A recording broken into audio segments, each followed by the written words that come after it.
Awesome. All right. So when I'm this fired up, I typically jump on and give you guys a bonus minute. Honestly, that's actually for my own sanity and benefit. I'm very, very excited about offering live stream 61. Welcome to the Independent Investor channel for the folks that are making their way into the community. I just enjoy the heck out of this. I really do. A few comments have come through that kind of stick out to me. It's almost like a community coming together, talking about a topic that seemingly I find is very uncomfortable for a lot of people to talk about their finances. It's funny, when I speak to a room or speak to a group of people, I always pose that question, like how many people enjoy talking about money with their friends, family, etc. Usually it's something that you keep to yourself. And I tend to break down some of those barriers. I'm not one of those folks that typically does what society says I need to do. Furthermore, I don't see that there's a whole lot of value in keeping best work practices a secret, especially in the investing world. And the self-directed path would have been something that I would have never found had it not been referred to me. So my aggressive posture on my mission is to provide that very referral to you guys, all right? Lots of different forms and fashions in the group here. No two portfolios are the same, but there's some folks that are making their way into the live stream for the first time this evening. I'd like everybody to welcome Nellie, who's made her way into the Independent Investor Channel live stream for the first time. And I mean it when I say the first time I heard about this information, it really was a game changer for me. It was really one of those life-changing events. And I'm going to work through an exercise tonight to really drive home the point of how unique this program is. And if you get these core fundamentals down, you're going to start to separate the way you think about the market and the way seemingly everybody else is buying into this momentum of the stock market. Obviously, the elephant in the room is with the volatility, trade talks, etc. at the forefront. We as self-directed investors monitor the stock market from a different perspective, okay, or through a different lens. I have always preached expecting the unexpected from the stock market. It will never, ever disappoint in delivering uncertainty. Okay, there's been a few comments that come through the group here tonight. I'm going to buy stock next week. Okay, that could be a good move. It could also be a bad move. Okay, and I hate to give you the 50-50 scenario, but honestly, what's been amazing to me in my investing career and evolving as an investor and having some really good success in the market from a builder's perspective, nothing of what I do is magic, nothing. And that's why it's so scalable.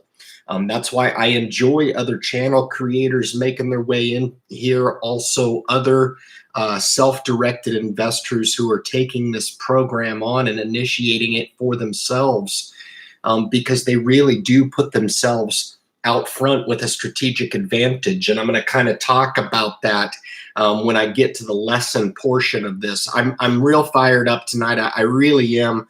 I just look forward to this. Obviously, the upload schedule on the Independent Investor channel has been extremely lean. That is for a reason. I really have grand visions for the channel. There will be a time when I will be doing daily uploads. There will. I'm just in the process of some equipment upgrade on the channel, and until I get those completed, I'm really not in that big of a rush. However, the live stream is really one of those mainstays on the channel that I'm very, very aggressive on providing that opportunity once a week for the folks to come in and say hello and drop their thoughts and comments with the emphasis on investing. And again, breaking down some of those barriers. I'm sure a lot of you guys will agree with me that it's seemingly one of those conversations that a lot of people have a hard time with. They really do. And a lot of people, it's very intimidating a topic. It really is. And a lot of people just kind of for convenience talk themselves off of the topic, because there really isn't, if you looked at it from a surface perspective, there really isn't a lot of other options out there. Okay. If you talk to your friends, they're all going to tell you to go talk to a financial planner. I feel like that's one of the biggest mistakes you can possibly make. Now, there's value in the education provided. However, you will pay for that education. Okay. So when I go over this core exercise behind me this evening, I want you to keep in mind the difference in perspective, the difference in why we seek out such a passive approach in the market, whether it be through the few products that I'm going to talk about. This is really the easy part of the lesson when we talk about your exposure to the market. And anybody that was in the market today on Friday, August 23rd, you saw your portfolio adjust back, okay? Now that's not something that we get on and start preaching doom and gloom.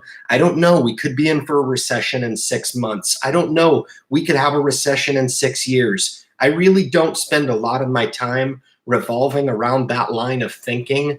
I don't really care, to be honest with you. What I care more about is when the inevitable does happen, are you prepared to maybe leverage your opportunity, maybe seek out the strategic edge that I'm going to talk about and take advantage of the situation. Let the stock market do what it's going to do. Let it do what it's going to do, because I can tell you this, it doesn't matter how much worrying you want to put surrounding your portfolio, or how much hope you want to put into the portfolio just growing every day. It's not going to make a difference, okay? It's not. It doesn't matter how much research you put into a stock. It's very humbling in the market when you put all the research into a program and come to a decision to enact the program because you've got it dialed in. You've got your risk tolerance. You've got your financial goals identified, only to put your positions to work and see those positions adjust back. It can be really, really disheartening for a lot of new investors. Okay.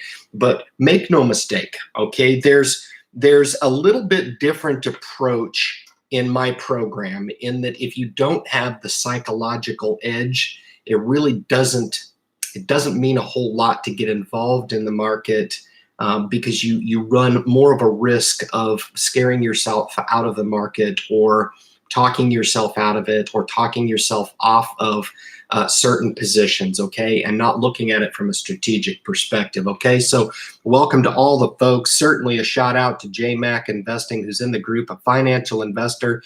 The 2 channel creators have popped in here that I see right away. Obviously, they pop in early, so they get the early bird gets the worm award. They're going to get the shout out as always, okay? I'm just your friend through YouTube, okay? I'm a regular fella. Again, I love to repeat the fact that I do not do this for a living. I would go bananas, okay? I really would. Doing YouTube for a living, I would go bananas, okay? The very fact that I get to come on here on a Friday at my leisure and talk to you kind folks is absolutely 100% motivating. I love doing it. And if I have a love to do something, then I'm going to do it, okay? If it's looked upon as a job or something that I have to do, my mental makeup is such that I draw up barriers to where I won't do it. So I come on the channel because I really, really love to come on and engage with you guys. And maybe for the sheer chance of reaching somebody and providing that very referral that I got 7-8 years ago when I started as a self-directed investor, approaching $500,000 net worth. Very impressive for somebody like me, okay? I'm not taking my YouTube money and forking it into a portfolio. That money is invested money that I've built up legitimately over time, okay? You can come into the live stream and consume this information free of charge, okay? I don't need you to be part of this special group, but make no mistake about it, it is special. But it's probably even more special because it's free of charge, and very few things in this life are. All right. So guys, welcome to JMac and Financial Investor. You guys can search them out on the feed here. and hit them up with their questions. Please leave the questions. I see Ernest McCamey in the group here, just a great friend of the channel. I just can't thank you enough for your support of the Friday live streams as well, and your work in the Facebook group. My heart goes out to you. I can't do it alone. I cannot do it alone. I can't. There's only one of me. I can spark up a lot of fires, but I tell you what, that's why I really leave the door open for folks to come in. Hell, I've only known Jason with JMac Investing for about three weeks, a month or so, and I've reviewed his content, and he's one of the community, as I feel like I'm one of his. It's just the way it is. That's still just the way it is. Why? Because we're all just regular people trying to improve upon our lives. So if there is a little tidbit of information that I may say, or there may be a little bit of something come through in the thread tonight, dare to have your life changed, because this in fact is life changing. You just have to be open to the prospects of taking in an idea that you've probably, if you've never tuned into my channel, you've probably never heard of the prospects of investing in the market on your own. And most people are scared off of that. We look to dispel a lot of those notions during the live stream and on the chronicle of why I came out with the channel in the first place, and justifying this very core of why we do what we do. All right. For you guys that are commenting on my merch, I guess that's what you guys call it. It's a shirt. Okay. But I had to compete with Jason getting his hat. I couldn't do a hat through the vendor through YouTube, but I mean, that's what it's about right there. You know what I'm saying? I got it in the mail today, and I was pretty stoked. So I've got my YouTube live. I mean, geez Louise, you know, why not? Why not? You know what I mean? I'm pretty fired up. I've got the rest of my order on the way. But I did leave my email up. If you guys are interested in supporting the channel and buying an overpriced coffee cup, please do so. I'm going to set up a sale. So if you do send me over an email, I'll send you back the code word to get whatever percentage off. I don't know. How does 25% sound off? I don't know. I'm not a retailer either. Okay. I don't put food on the table being a retailer. All right. I just thought it was a cool option. And I thought the merchandise really turned out really, really well. With the help of Canva Pro, which I signed up for. So just another investment of my own personal money into the channel, and providing, I wanted it for me. I mean, I love you guys, and if you want one, you can have it. You got to pay for it, all right? But because I paid for mine, but I was tired of advertising for Nike. Quite frankly, I'd rather advertise for my gig, because it's something I believe in. And there's a lot that Nike does and Under Armour does that I don't believe in. All right. I believe in this. Okay. I believe in it. I really do. So thanks everybody for making their way in. I'm going to start cruising through some of the questions here and address. I just really do have a ton of folks in here, man. I really do. I just saw the third channel creator. Lydia Santiago's actually kicked in here, not at the very beginning. So she gets a beginning call out on the Independent Investor Channel live stream. So good to see you. Really, really great to see you. It's awesome.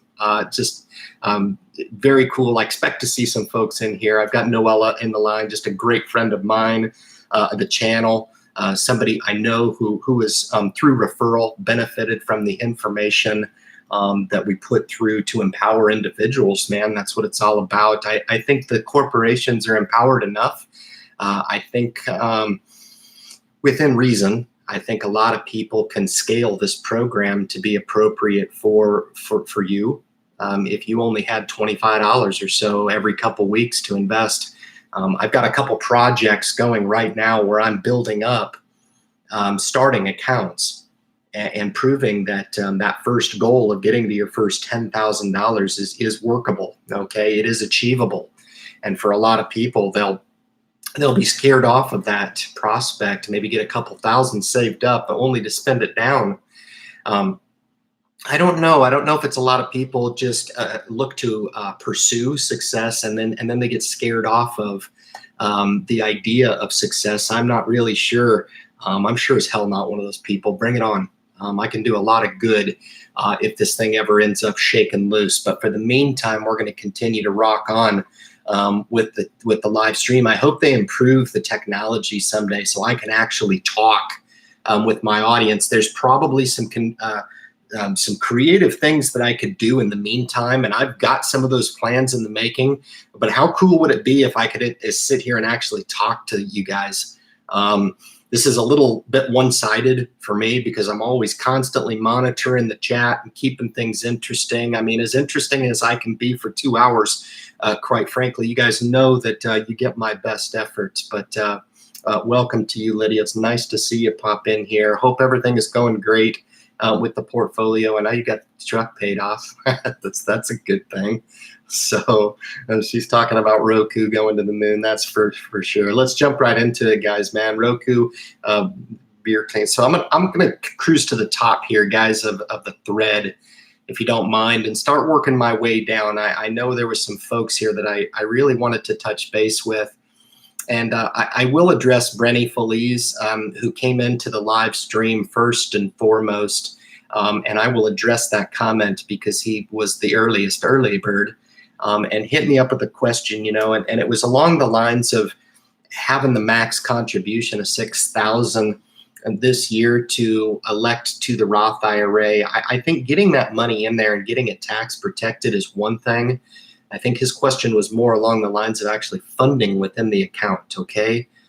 And I'll use that to segue into my very first core aspect. This dot right here really resembles the core of why we do what we do. Why self-directed investing is so important. How do you incept your core? How do you start your core?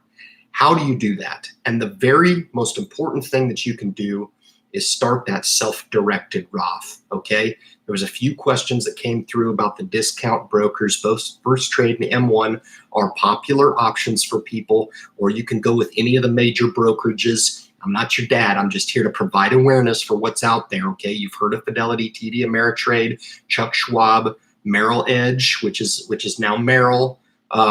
Some good options. They're all really good. They're all going to get you that option to the market. But the core to independent investing is your ability to recognize, if even you don't recognize up front, the benefit of having that account self-directed. Okay, very, very important. So many people sell the farm right here when they look to incept their program. They understand how important it is. They're excited about getting invested. They even start a Roth IRA, and then they designate it a managed account.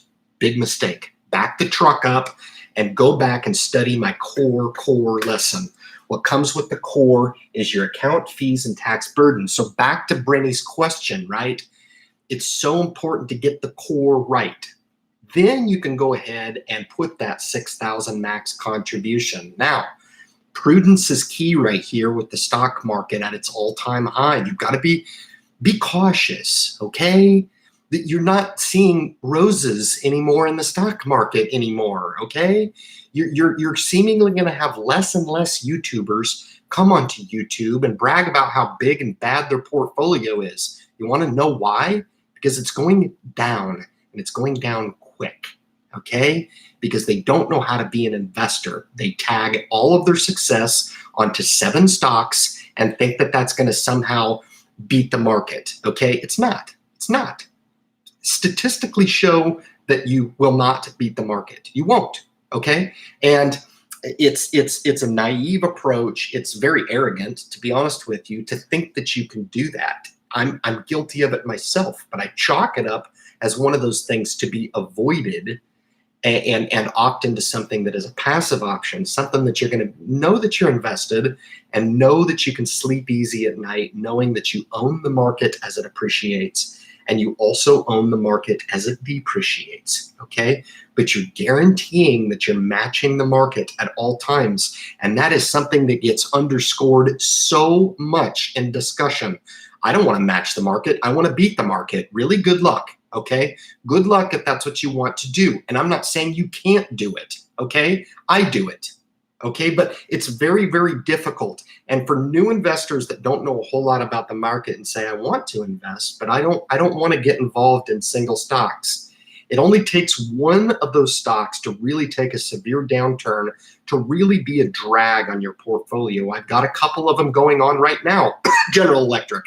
All right. I've got a couple of them going on right now, but I can take those stocks into deep water because I'm sitting on about $53,332 of passive assets across multiple ETFs and index funds. And that right there is the core products within my self-directed account, all tax protected, okay? Tax protected through the designation of a Roth IRA, okay? And then wealth preserved going forward, because what gets missed all the time is the importance of saving those entry exit fees. That's why we offer those discount brokers, okay? That's why. Because when I started the Independent Investor channel, people came to me all the time and it was like, what broker do you use? What broker do you use? What broker do you use, Ryan? And I had no other choice, because I'm an honest freaking guy, to say Merrill Edge at the time. I'm still with Merrill Edge, which is now Merrill, okay? But there are incentive thresholds that need to be met within those accounts before you start to enjoy free entry and exit fees, okay? These discount brokers eliminate the need for that. So you have the ability to put every dollar away that you invest can grow unobstructed without the interference from the fee structures, okay? Whether they be hidden or whether they be disclosed, okay? And trust me, they exist. They are there. You have to use your imagination for a while, guys. Do you wonder why Edward Jones has the ability to put that many commercials on TV? It's because their clients are paying for it. It's amazing. It's the greatest form of cannibalism that I've ever seen, and I am so glad not to be a part of it, if for no other reason than just the ethics of it. I mean, really, just I'm not part of that, okay? I can watch the market do what it's going to do, and I'm sitting there typically on the sideline. Bring it on. I'm a self-directed investor. Every single dollar that I have put away is working at its maximum efficiency and toward its maximum capability to grow within this core account, okay? So the question that Brainy asked me was watching another YouTuber that I'm very, very high on. And if you guys haven't checked out Joe Carlson, I usually give him a plug, whether or not he makes his way in here or not. He's probably just as busy as I am, but sometimes he'll poke in and say hello. But Joe Carlson is a very, very good YouTube creator, runs a very, very good YouTube channel. But he said, you know, take a look at Joe's portfolio for the Roth IRA. I did that. It's really good. It's really good. Now, you can win in an infinite amount of ways in the stock market. All right. And I appreciate you sharing that portfolio. I should try to figure out a way to share it with the group. I wish I could. Joe is very open with his holdings as well. So if you're interested, you can kick over there.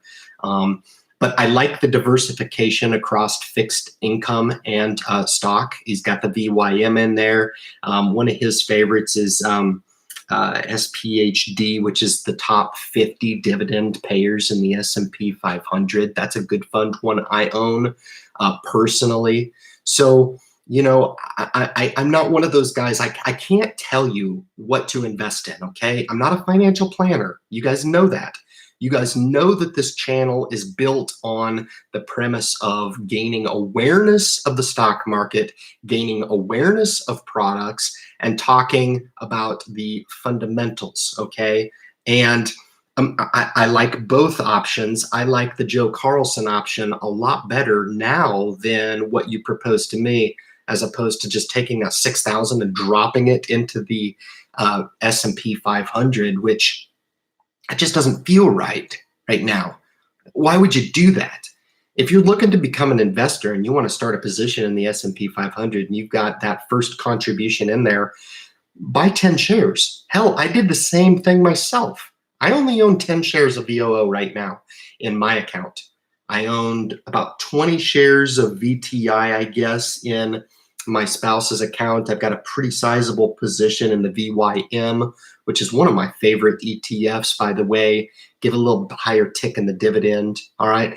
But how you strategically allocate these, it has to be up to you, okay? But if you've really, really listened to the lesson, we'll have answered this, and we'll have answered this right here. All you have to do is plug in the blanks over here with the products, okay? And the products, don't get confused. It's either one of or a mixture of stock, bond, or ETFs and index funds. That's what it is, okay? I'm not talking about alternative investments. I don't typically talk about Bitcoin. If I'm wrong, I'm wrong. That's fine. I'll eat crow on the next live stream, but I just think there's so much more important stuff to talk about with regard to people starting on the path to building wealth. Okay, so that's typically where I take the conversation on the live stream. All right, it's very, very important that you understand that. And I know there's nothing under here in the strategic edge, but I'm going to constantly refer back to the strategic edge, because this and this, straightforward, easy, guys. This is stuff that people come to me and they're like, I can't invest. And I'm like, sure you can. You can do it. You can do it. Tell me why you can't invest. Well, I don't know what to invest in. S&P 500, right? We teach on this stuff all the time. These lessons are very, very easy, okay? Reduce fees, owning single stock, high dividend payers. You ever heard of Home Depot, right? See, this is the mentality we take.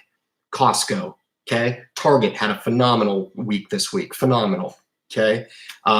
Companies like CVS, all right? And it gets you to be a steward of the game, okay? This is the fun part.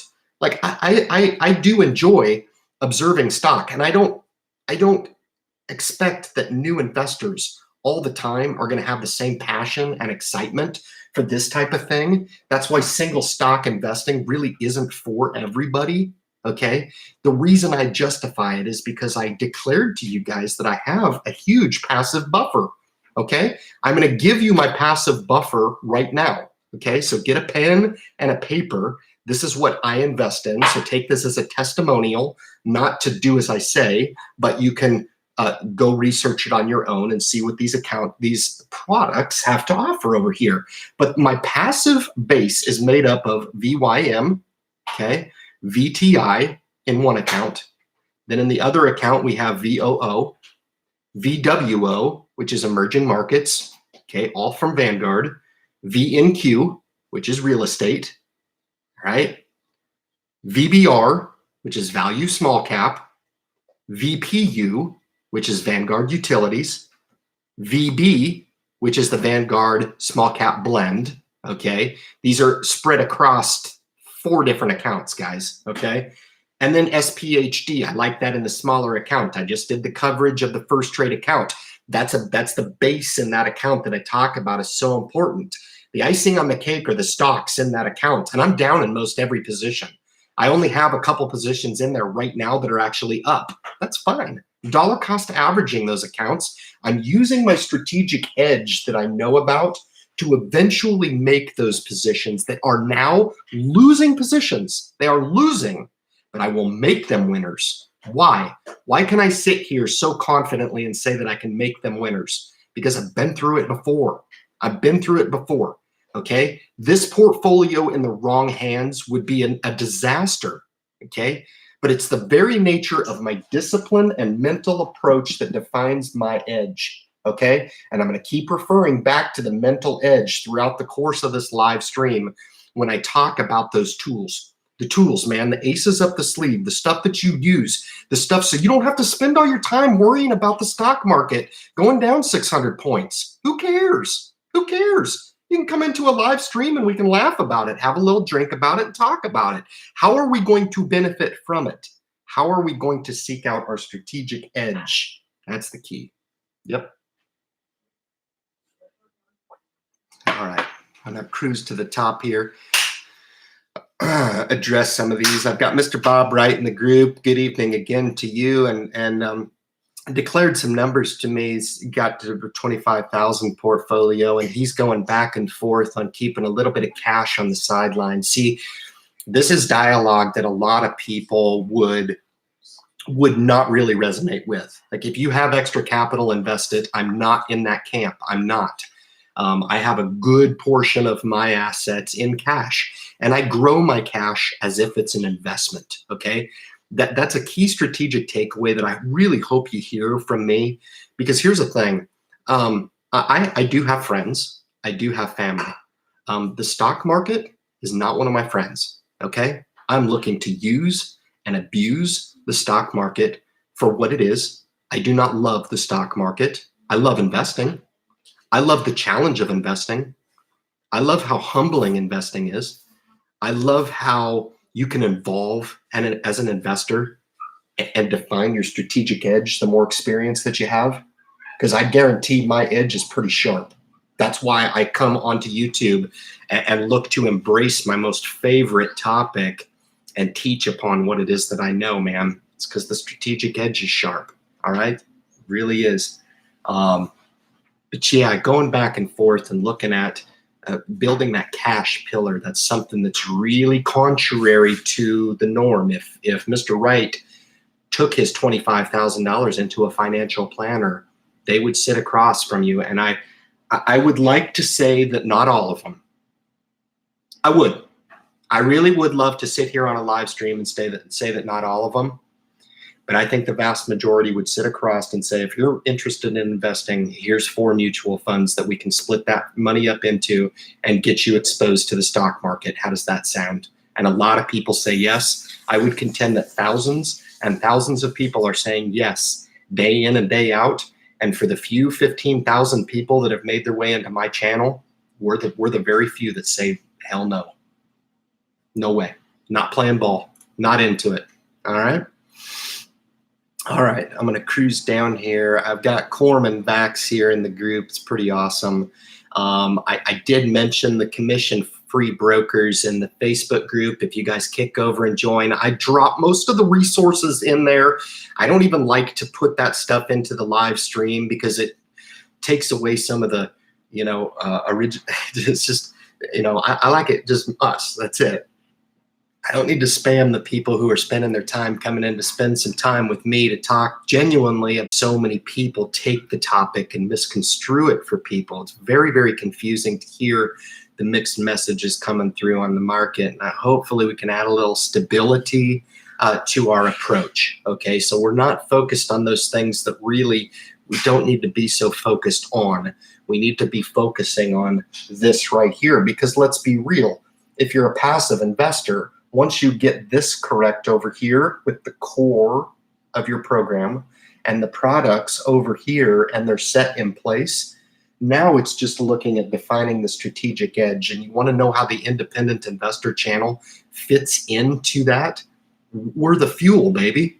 We're the fuel that fuels this fire, okay?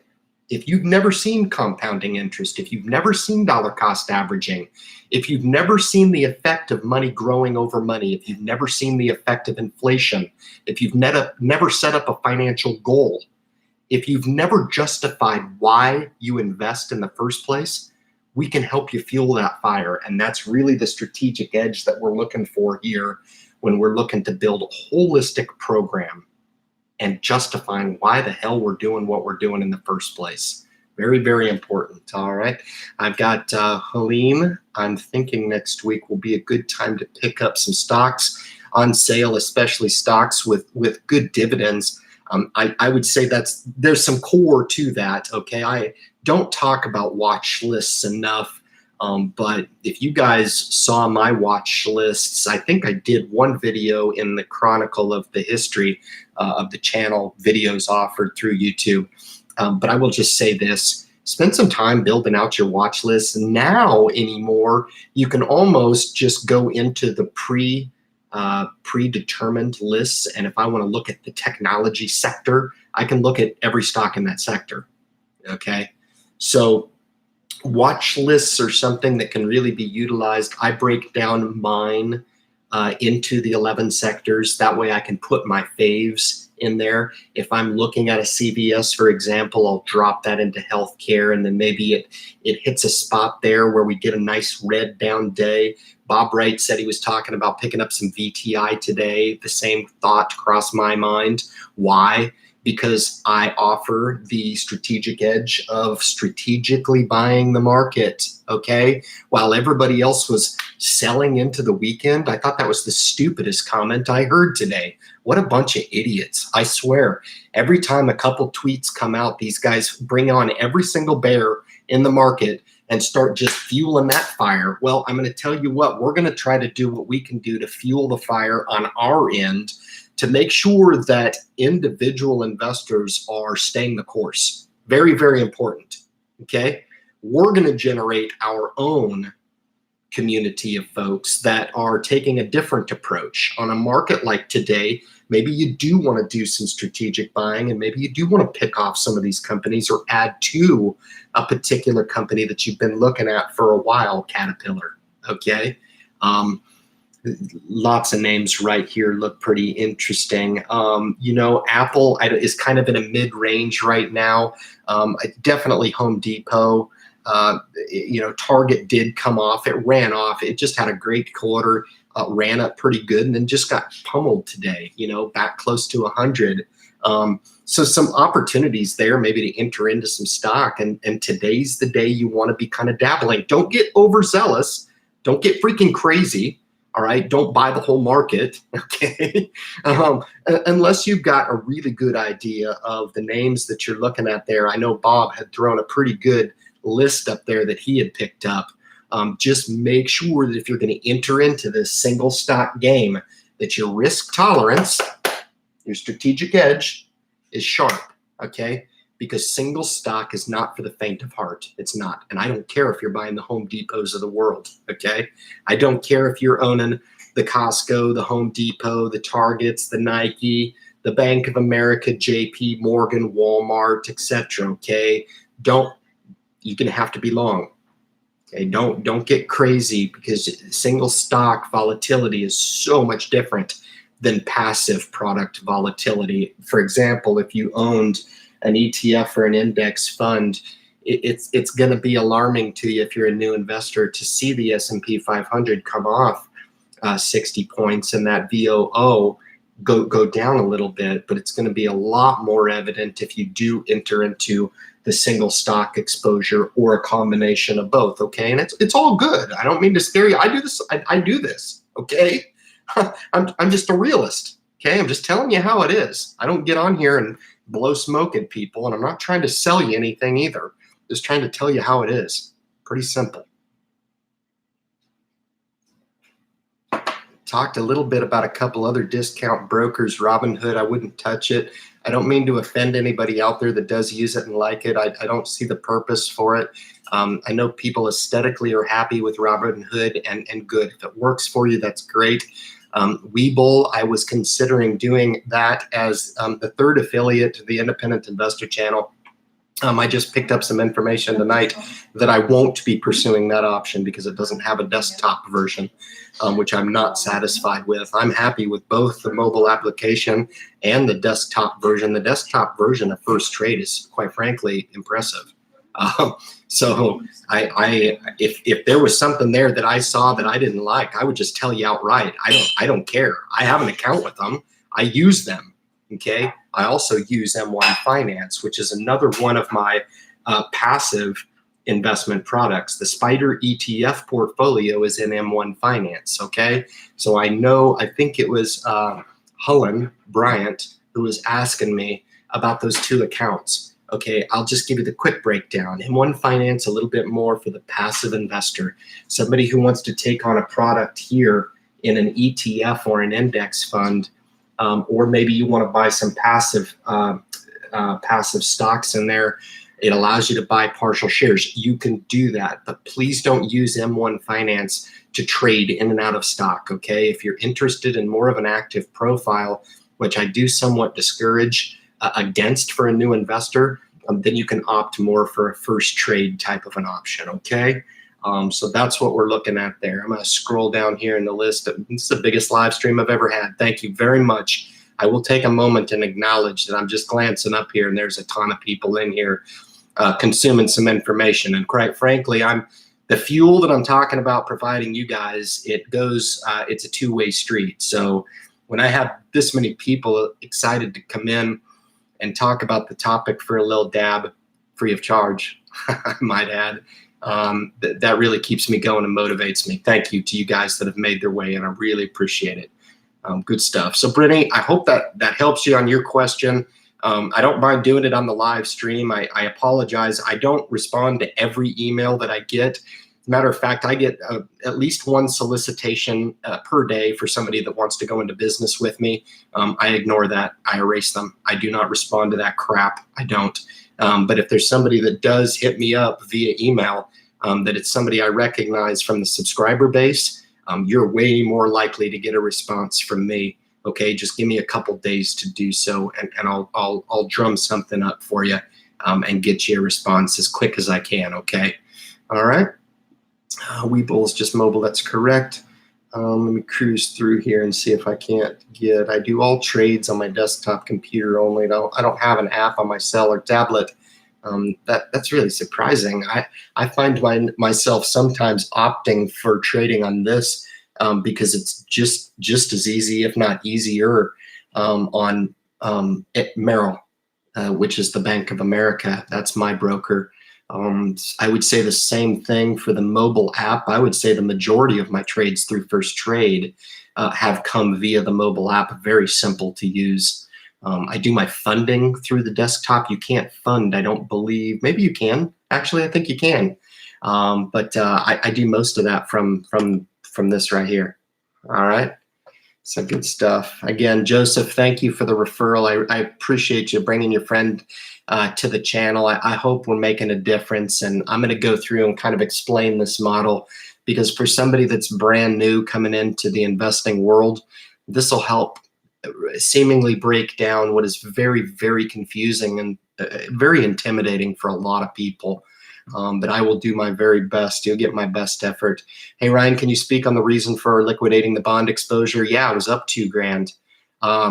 It felt like they hadn't seen this in the bond market since 2002. So there was a little bit of research that I did regarding the fact that it had run up so far, so fast, and I had owned my ETF portfolio for 4 or 5 months. Now, I did liquidate, take the profit off the table. I'm in cash. Okay, so what does that mean? Does it mean I'm done and I'm finished? I can retire and take up a lawn chair on the beach? No, it doesn't mean that. It means that I monitor those ETF accounts, and if those enter or proceed down to my original buy point of 4 or 5 months ago, I will consider picking those ETFs up again. But I'm a winner. Okay, I'm a winner. If it continues higher, I'm a winner. If it continues lower, I'm a winner. Okay, I've got $2,000 of white meat on the side that they ran up 15% in a bond fund that's unprecedented, and they hadn't had that type of run up in the bond market, which some are considering it a bubble. I tend to agree with that, and I wasn't going to stick around to play ball, to be honest with you. I was up, so I took the profit, and it was really one of those moves that I decided to take the profit off the table. In retrospect, I thought stocks were going to get a lot more volatile. So I thought, you know what, I'm going to take a win off the table over here and allow the stocks to become a little bit more volatile. And that actually ended up being true. Okay. I'm a real big fan of fixed income. And I was willing to go long those holdings, but just decided to take profit off the table. So win, lose, or draw, that's what I did. And it was a win. I've had many, many wins in my past and very, very few losses. And I'll just chalk that up in the win column as far as my first experience with bond exposure. I owned 6 or 7. I shared those all with you guys a couple weeks ago, but whatever, it's a win. 1 for 1 on the bonds. Not quite as good as the record with my bond exposure as the financial investor is making his way into the live stream for his 60-second live stream in a row. But you know, it's a win. And anytime you can take a win in the stock market, I don't apologize for those moves at all. That's just what I did. That's That's what I did. That's the truth of it. All right. J Mac here in the group. It's awesome. Mr. Tim Tellers, make our way in. Shout out to you as well. Joseph, you're the moderator. Joseph's always the moderator. I don't know, man. I think the one and only Doug Whitaker is a hell of a moderator, to be honest with you. He does a good job entertaining the thread while I'm doing a great job speaking to my Apple iMac for 2 hours straight, and it doesn't talk back to me. I don't know. It's as if I'm talking to myself. It's just amazing. But great to see Doug in the group here. Probably offer some of the trades that he's worked during the week this week. Wolf Vibes walked out of my job so I can tune into the live stream. I'll drink to that. Just don't lose your job over me. I'm not worth it, okay? The information's worth it. I may not be, okay? So just make sure you keep your job. Sneak in there enough to produce enough productivity so you don't get fired. Good stuff, man. Anyway, I got player one in the group here. How's everyone? I'm fired up, to be honest with you. Love talking about investing, and that's exactly what we're into tonight. How to deal with this volatility. I have a strange feeling that this is gonna go on for a while on this one. So just, it's an opinion show. Everybody offering their opinion about blah, blah, stock's gonna do this, the market's gonna do that. Should I invest now or later, whatever. It shouldn't really affect the new investor coming in and getting long in the market if your horizon is, 10, 20, 30 years down the line. What does it matter what it's going to do in a couple weeks? We sometimes get caught up in this short-term acknowledgement in the market and what we're going to do next week. And in all reality, that stuff is not that important at all. In the grand scheme of investing, you're really having to hold a stock 2 to 5 years to render any type of short-term validation at looking at it and saying, wow, I'm glad to be an investor. But to invest in a stock, for a couple months and then try to seek out that short-term validation is probably not the best remedy in defining your strategic edge down here, okay? Be long the market, sleep well, go do other things with your time, okay? But you can do those other things, rest assured and confident in the ability of your core to always be working at maximum efficiency, okay? Good stuff. I got all good in the group. Great to see you, ma'am. Great to have you here. Really cool. Had a good question, actually. Hopefully I get to it and I can pick it out. You had a sector spider utilities ETF. And what I didn't declare to you guys is part of that 53K of passive stuff. There's the 1675 in spider ETFs in M1 Finance, okay? So that's all 11 of the Vanguard sector spider ETFs. It's growing on me, baby. I like investing that way. I really do. I think it's pretty fun. I think it's a cool way of investing, very diversified across all 11 sectors, and I get to throttle the allocation to each of the sectors. I like it. It's a cool way of doing it. So take it for what you will. I think it's fun. It's a strategy, just like dividend investing is a strategy, just like growth investing or passive ETF investing is a strategy. No one better than the other. It's just a strategy. The idea is to pick the one that makes the sense for you. I always try to recommend maybe dabbling in a little bit of everything, and there's probably a pecking order there of ones that you should chip away at first. Okay, and I do really contend that the passive option is probably that option that you should start pecking away at first. Okay, pick out one of these good products that we're talking about. The SPHD comes up quite often in the group here, but all good. You mentioned that utilities ETF. I invest in VPU, which I'd have to check the expense on it. I think it's a little less than the 13 basis points that you offered in your sector spider ETF. So a little bit less expensive, probably comparable products, but you'd have to get into the innards and compare the holdings, which is very simple to do. Just do a side-by-side comparison. And, for me, it's probably apples to apples, except for the expense. And the question for you is, do I want to accept that higher expense ratio as opposed to just opting for the for sure thing in the Vanguard product that's the lowest, very low cost. All right. So I got Stephen T in the group says, hello all, very cool. Doug says I did very well with FFHL. Jesus, probably up like 10,000%. No, only 217. That's really not that good, Doug. That's a crying shame. Man alive. Let's take a moment of silence for Doug's 217%. That's a pretty down week for Doug. I just noticed the Made in China sticker on the bottom. Define irony with what's going on this week with the China trade talks. Made in China. Great. I'm going to be taking that off at the end of the live stream. I do apologize for that. I just got it in the mail today. So anyway, yeah, Target had a good week, and you guys are giving some shout out there. I think Jason is an owner of Target. I took profit in the name today. I'm good. Thanks. Thanks for the ride. I'm good. I'll take my profit and live and fight another day. I'm good. Never miss Ryan's live stream. Well, that's cool. If everybody else decides to throw me to the curb, at least I'll have all good in here and we can come on and converse. That's no, I highly doubt that's going to be the case. There's a lot of people who need this information, no doubt about it.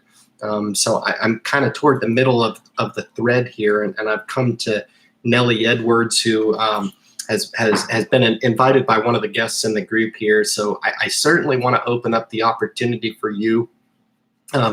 Sometimes declaring a question in a group forum is maybe not the best medicine. So certainly I've left my email in the thread there. It's ryan.independentinvestor@gmail.com. You can fire over whatever questions you want. I will say this, a lot of people hit me up with questions and I don't have the strategic information that's really necessary for me to help you answer the question for yourself, which is why invest? What do you want to get out of it? What are your investing goals going forward? Okay. What type of exposure are you looking at? What type of investor do you want to be? What type of starting amount would you feel comfortable with entering into a dollar cost average program? I know I've thrown out strategic buying. That's a little bit more of an advanced concept, and it requires you to pay a little more attention to the market. But I can really help you align some of the tools that are necessary, and you may not realize when you start, if you're looking to start or if you're looking to take an existing program and maybe look at fine-tuning that program or adding a layer to your existing program. Lots of different strategic solutions that we can talk about. It's a lot of fun. It's very simple. A lot of people charging an exuberant amount of money to help people, and it's amazing because the irony in it is that they're not helping people. They're scalping people, which is not cool in my mind. So all I really ask in return is the followership on the channel, and I just thank you, Joe. We've spoke in person on the phone. That was a great conversation I had with Joe. Great guy. Been with the channel a while, so certainly appreciate y'all providing the referral and bringing you on. Just let me know if I can render any assistance on any specific topic, and I will do that. All right. Welcome to you guys. A specific shout out to you guys. All right. It's almost like hanging out with friends and having a cold one. Yeah, I don't ruin this with ice. No way. No, I'm just kidding. The cold beer's in the refrigerator. We'll get there eventually, Jason. Don't worry about it, man. I won't disappoint you. I wasn't kidding, man. I was going to cook you a hamburger tonight. Yep. I was going to cook you a hamburger, brother. Yep. All beef, flame broiled. Pretty darn good too.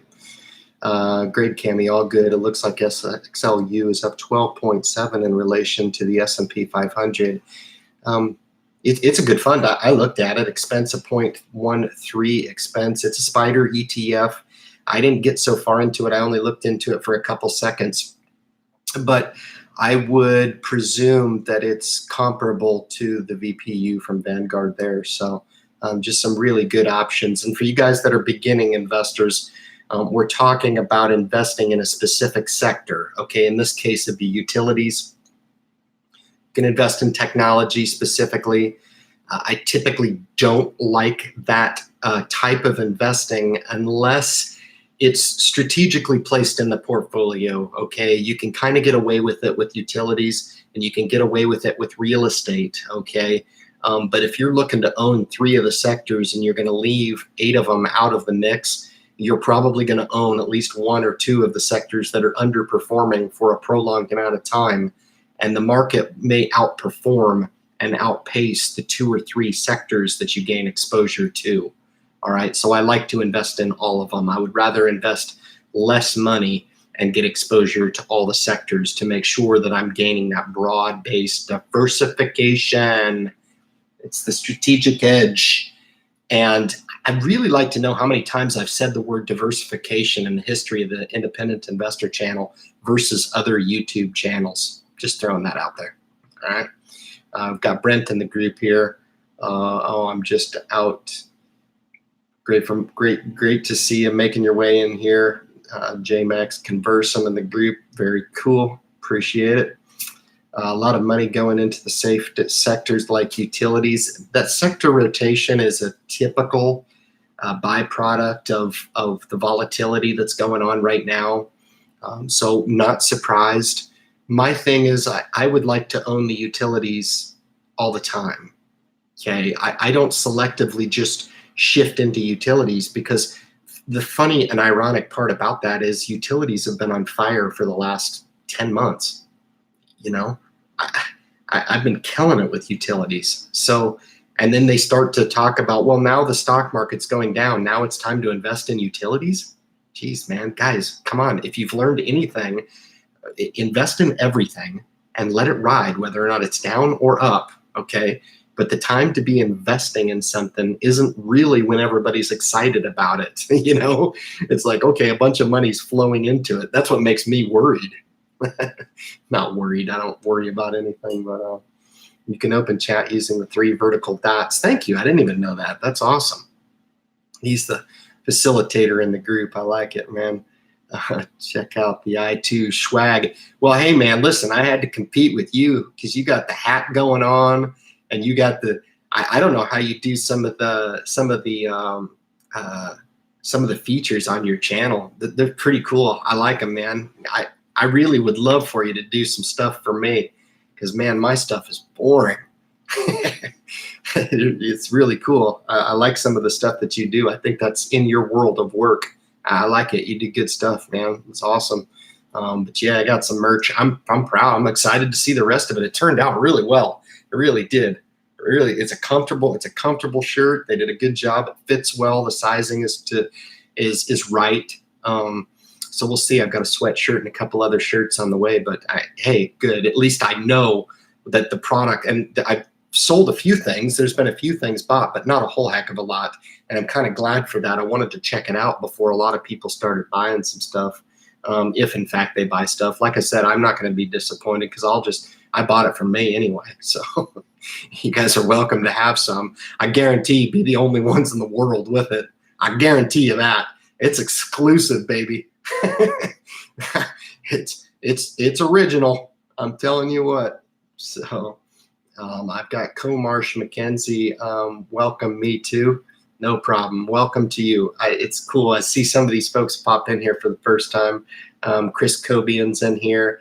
Some of these folks. I really try to remember too. I've got a pretty funny memory of the things I remember. I've got Julio. I finally get to catch the live stream after such a long time. It has been a while, man. Julio, I do remember you. I remember you from a long time ago. You're like one of the plank owners of the Independent Investor channel. So really cool to see you come back and you know, maybe re-engage some of the message. You know, I think that's awesome. There's nothing that says that you can't step away from this information. I'm going to try to keep the fire going. That way new folks that can come in can get introduced. Folks that have been with me for a long time can provide the referrals. And that's just the way I would prefer to grow my channel anyway, because it's just that much stronger. I've got such a loyal subscriber base. It's not even funny. I've had a few channel creators look at my analytics and they're just like, damn, how do you do that? And I'm like, I don't know. I don't look at it. I don't care. But pretty loyal. Pretty loyal, and I think there's a big reason for that, and I think the big reason for that is you guys. I have the same very strict criteria that a lot of other people do as well. Like I'm just not going to waste my time. I do seek out good content for some entertainment, but I also want to make sure that the information's coming from a genuine place, and I wouldn't do this if I didn't think I was delivering on that front. No doubt. Wouldn't do it. Okay. So welcome to the live stream. That's pretty cool. Avi A TGIF. That is so true. Oh, so true, man. So true. You have no idea how you've hit it on the head for me as far as that comment goes today. No doubt. Chris Cobian, got to go trucking. Great day to buy stock. Could have been. I held off. I did. I'm holding true. I'm fine. My portfolio is rock solid. It's ironclad. I'm good. If the stock market goes down, the portfolio is going to go down. That's totally fine. If I'm going to go into a recession war or trade war, I'm going to do so with the names in my portfolio. That's just the way I choose to do it. I'm going to be making dividend income on the way down. I'm going to be absorbing the brunt of the volatility through my passive base that I've already talked to you guys about. I own that passive base in multiple accounts, right? So I do kind of spread out my exposure, and through spreading out that exposure, I'm also strategizing those accounts in different ways. The spiders, the dividend payers, the passive ETFs, right? So I try to take a little bit different strategy with each of my buckets. And I like doing that. I really do. Don't like all my eggs in one basket. I've heard that before. All right. Again, Ernest here. It's awesome. Bob says he bought. He did. Best financial live stream. It's pretty cool you say that, Michael. I appreciate that. I just hope that people get it. I really hope people start to look at this and they're like, man, okay, hold on a sec. There really is something unique here. That's what I want. I want people to understand how unique it is. There's a few people that have talked about this topic, but I don't know if there's a whole heck of a lot of people who have participated in self-directed investing as long as me. I know because I was one of the very first one to sign up with Merrill Edge when the product was rolled out. It was a cold call I received, and they were doing solicitations for customers that had been with the company for over 10 years. And I was like, wow. And I never, ever do any. I'm surprised I even answered the phone, to be honest with you. And I think I was given some heads up that the call was going to come through. And that was really one of the most life-changing phone calls I got. No doubt. And I'm really excited about what it could mean for you guys too, because you can mold it to fit your needs. You don't have to buy my product.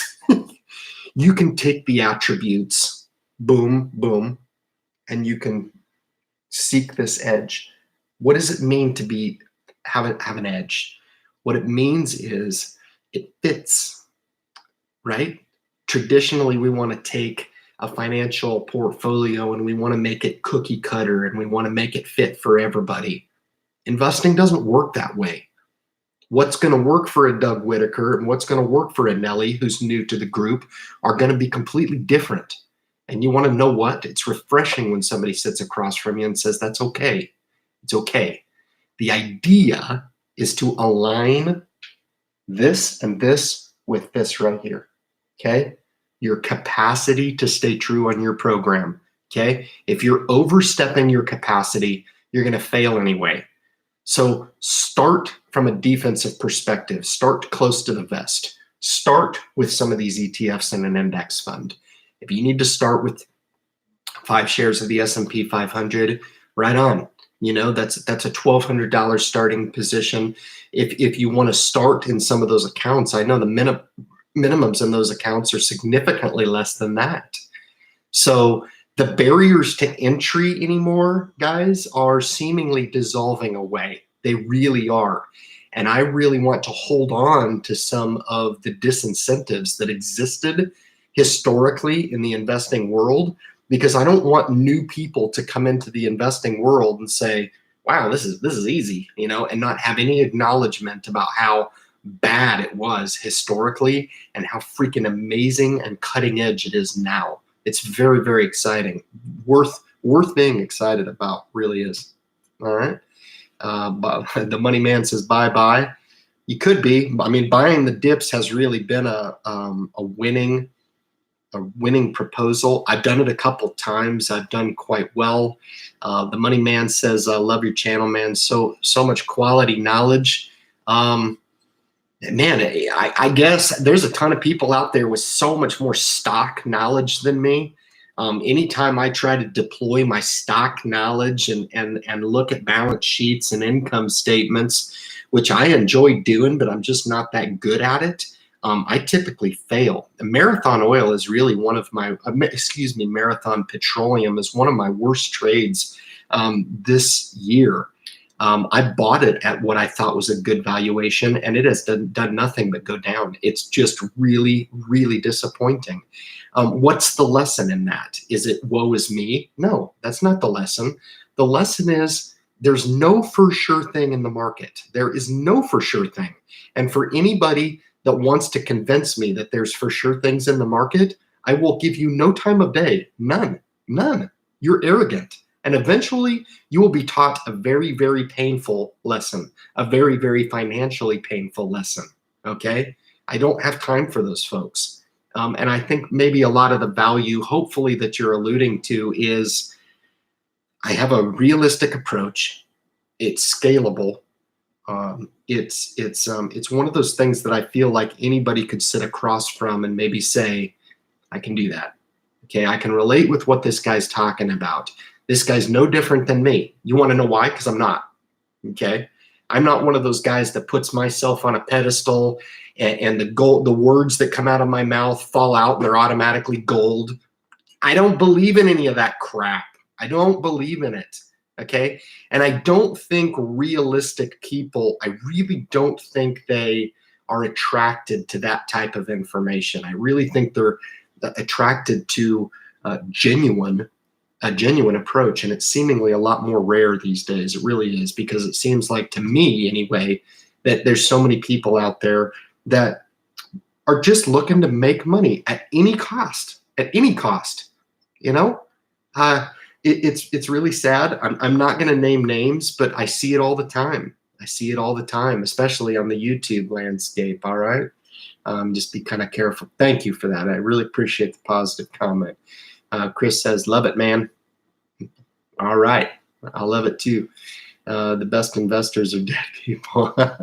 Yeah, I know. That's wonderful. That's wonderful. That's going to be one of those comments that I'm famous for, I guess. But hey, it's true. It's true. There is an inherent lesson to be had. Okay, I did say that to prove a point. It is kind of morbid, though. You're right. I do apologize, but yeah. Andrew says, "I'm taking the quote to heart. The best thing to do with your stocks is always just hold them. That is the silver lining, man. That really is the lesson." And I think it must be lack of discipline. What is it that compels people to move all the time? Now, you guys know I move my stock positions, okay? But that has nothing to do with my passive base. My passive base does nothing but work for me. Nothing. I do not touch it. I do not move it. I do nothing with it, except for when I have a strategic opportunity, I will buy it on a dip. That's it. That's it. It's working for me all the time, okay? But I do think there's a big, big lesson in really understanding, but most people don't get it. Most people get overzealous. The worst thing that can happen to somebody is they invest $1,000 in the market and it goes up $200. That's the worst thing that can happen to them, because they lose all track of their original plan. If they didn't have a sharpened strategic edge, they will sell that and they'll say $200. I'm up 20%, man. I'm quitting my day job. I'm Gordon Gekko. I'm done. I'm in. I'm in. I'm going to become a penny stock trader and I'm going to freaking go to the moon, right? I see it all the time. It's like, man, that was the easiest 20% I ever made. And you move right away from your program. So you got to be really, really careful. All too often, I see passive investing discredited. It gets discredited all the time on YouTube. It's kind of funny, honestly. Just a bunch of freaking kids. No offense. If there's any kids in here, I know my target audience is 36 to 45, and I'm right smack dab in the middle, but I'm not wrong. I'm right. A bull market over the last 12 years in the stock market, okay? And so for us folks that have been around for a while, which experience means a lot to me, I can impart to you this. If you don't believe the charts, take it from me. The stock market goes down. It's just the truth. It goes down. So what do we do about it? We talk about it openly because it's business, all right? And we look to define our strategic edge, okay? We look to define our ability to take advantage of the inevitable when they happen. Do not fear the market, okay? Be a steward and a student of the market, okay? And it'll help you deploy and strengthen really over here more so than over here, because this core really shouldn't change that much. It should flex and compress, flex and compress. That's it. That's the only thing that your core should do.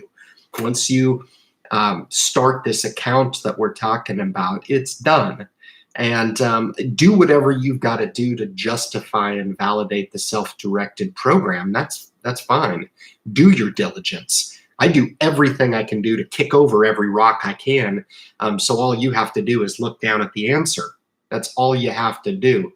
But it's going to take a little bit on your part to really validate why it is that you do. And that's this piece here. This is where we provide the most value on the channel when we're talking about getting that psychology really, really sharp. Okay? That's what we're going to do, because it's just going to make you so much more powerful as an investor. Okay? Financial investor had to buy today. Well, you didn't have to, but the thought crossed my mind. I was tempted, but I was a little sidetracked in my mind today. And I did monitor a little dab of the stock market, but my mind was on other things today. So so let me cruise down here, get the money, man. What would you do if you had to invest $335 that you were given? Yeah, I mean, it depends. Again, it's the same exercise. So I'll use the money, man, if you don't mind, as an example. 335, just over $250,000 with the market in its current condition. Certainly look to build out a strategic portfolio. All right, 150 for me. If I'm looking at that 335 and we're strategically looking to break that money up, 150 goes to cash. 150. All right. Take the remaining 185,000 in change, right? If I'm doing the math correctly, getting a little punchy as it's getting late here. The remaining 135, that's the strategic leftover that you have. Okay.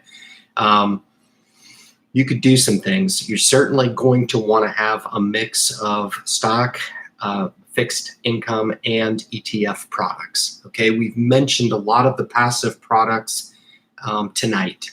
You're going to want to enter into some short, medium, and long, and maybe some extra duration bonds. Why not? It's 335 grand. I would have a blast spending that on stock products. This part over here, people don't understand how freaking fun this is. This is the fun part, okay? But I assume that you're asking me because you genuinely want to put some money away, okay? But hopefully you've paid attention to this strategic edge here, because the reason why I said take 150 and put it away is because I acknowledge where the current market is with the volatility. Okay, I don't just come back and say, sure, take all 335 and dump it on the market. Buy every blue chip company out there. Nah, I'm not there yet. No, thank you. If we were in a recession and it was 40% or 50% off of its highs, maybe that would be a different discussion. The discussion would probably go like this: take 50 grand, put it into cash, and the rest of it we're gonna put to work. Okay, over $250,000 we're gonna put to work, because we could double that money up. Okay, in an up market right now, I wouldn't do it. I wouldn't do it. I wouldn't take it and subject it to a market that's 12 years old in a bull market with what's going on now with a trade war. Nah, not my thing. So I could take 35,000 of that and probably build out a dividend portfolio, give or take a touch, and then the rest of it, I would look to put a nice strategic position in some ETFs there, build out a nice fixed income portfolio, maybe $80,000, maybe 50 grand, something like that, and then the remaining $50,000 into some ETFs, index funds, maybe some Admiral share if that's what you want to do with Vanguard. Go ahead and just buy their flagship, buy the freaking best fund out there on the market, and that's it. Sitting on your 150 cash. If you wanted to go ahead and take that 150 and devote some of that to some fixed income or even buy some CD, I think gold and silver when you're talking about that kind of money, you could talk about some alternative investments. You could talk about gold, silver in all denominations, and even more alternative than that. Maybe even you could do throw jewelry in there. How about some bourbon? Throw bourbon in there. There's an alternative investment for you. I'm not kidding. Think about that for a bit. How valuable is that going to be in a severe downturn? And property, right? Maybe look at throwing a piece of investment property. You could strategically do that. A lot of fun things that you could do, but you didn't give me enough information to tell me how old you are, what your investment goals are for the future, what you have existing, okay? If that was gifted to you or inherited by you, right? It would have to be in construct or in addition to your existing holdings. I'm always trying to get a holistic picture, okay? Always. Because the game is relative. It doesn't matter if it's 335 or 3.35 million or 350 or 3,500. It doesn't matter, okay? The game is still relative. It's still the same, okay? And my response is always back to the individual who's asking me the question. What's your tolerance to the market? What's your goals going forward? And how much work do we need to do on the strategic edge? Because you may have heard everything I just said for the last 5 minutes, and it may have went in one ear and out the other. And we've just wasted 5 minutes because you did not have a sharp strategic edge, okay? All right, this is a good question. It was fun. If you need any more amplifying on that, hit me up via email, okay? We can help spend that $335,000 pretty easy, okay? Hector Mendoza, hopefully VOO goes back to 220 a share. Oh, I'll be definitely buying at that level for sure. I'm just holding my 10 shares. Really, I get more information by holding that $2,500 block than anything. It's kind of my barometer of the stock market. So I'm glad to own it. Michael Hayes, mental stability against market instability. That's a good one. Geez, it's better than my dead people comment. Good grief. Thank you, Michael, for putting it so politically correct for me. I'm buying Monday. I feel we'll open down a bit after new tariffs. I think so. I think the pre-market on Monday is going to be down. I check it. I told you guys I check it every morning at about 5:25 when I wake up, and the pre-market is usually right on. It was not this morning. Pre-market was up this morning, and it ended up doing a rolling reversal, which happens sometimes when the good news was announced. Okay, we're leveraging war with China. All right, just another day in the life of the world of the Independent Investor Channel. No big deal. I'd faint. VA. Happy Friday. Pfizer added to my longs. Awesome. You betcha. Took profit and target. Same as me. It's scary out there, but just be honest about your time horizon. Stick to the program. Yeah, certainly. I know we come on here weekly, and I do want to stress the importance. I don't want people to get caught up in the hype, okay? We talk short term just for entertainment purposes. We really do. But hopefully we can get people to evolve and build their program. We're not looking to time the market in any form or fashion. We're not. We're really looking to grow wealth responsibly over time, regardless of what the market does. Who cares? I don't care I don't care who the president is. I don't care, okay? That's not entirely true because I'm going to care a little bit if my portfolio tanks. But, you have to learn to kind of distance yourself from what the market is going to do invest in those good quality companies that you pay a dividend, have been around. Print yourself the dividend aristocrats list. I mean, how many people can list, 20 dividend aristocrats off the top of their head? Can you? I bet you I could. So, and then also the passive ETFs and index funds, right? The product piece over here, that's really simple. And this is where a lot of people default to and think they need help with. You don't. You do not need help with that. The majority of the people that I deal with need help right here. They need help down here on the psychological aspect of it. They do. They need to condition themselves on how to be a prudent and safe and successful investor. That's what they need to do. All right. Yeah, man, that's how I'm feeling right about now. Good. Hello, Ryan. Doug Whitaker sent me here. Conquer the scene. Awesome. Well, Doug's a good friend of the channel, which means that you're a good friend of mine, and that means you're a good friend of his, and he's a good friend of yours. I think I did that correctly. That's pretty awesome. You might have to rewind that plate again, because that was pretty good off the fly. But Conquer the Scene, welcome to you. Good shout out. I know it's 1:20 into the live stream.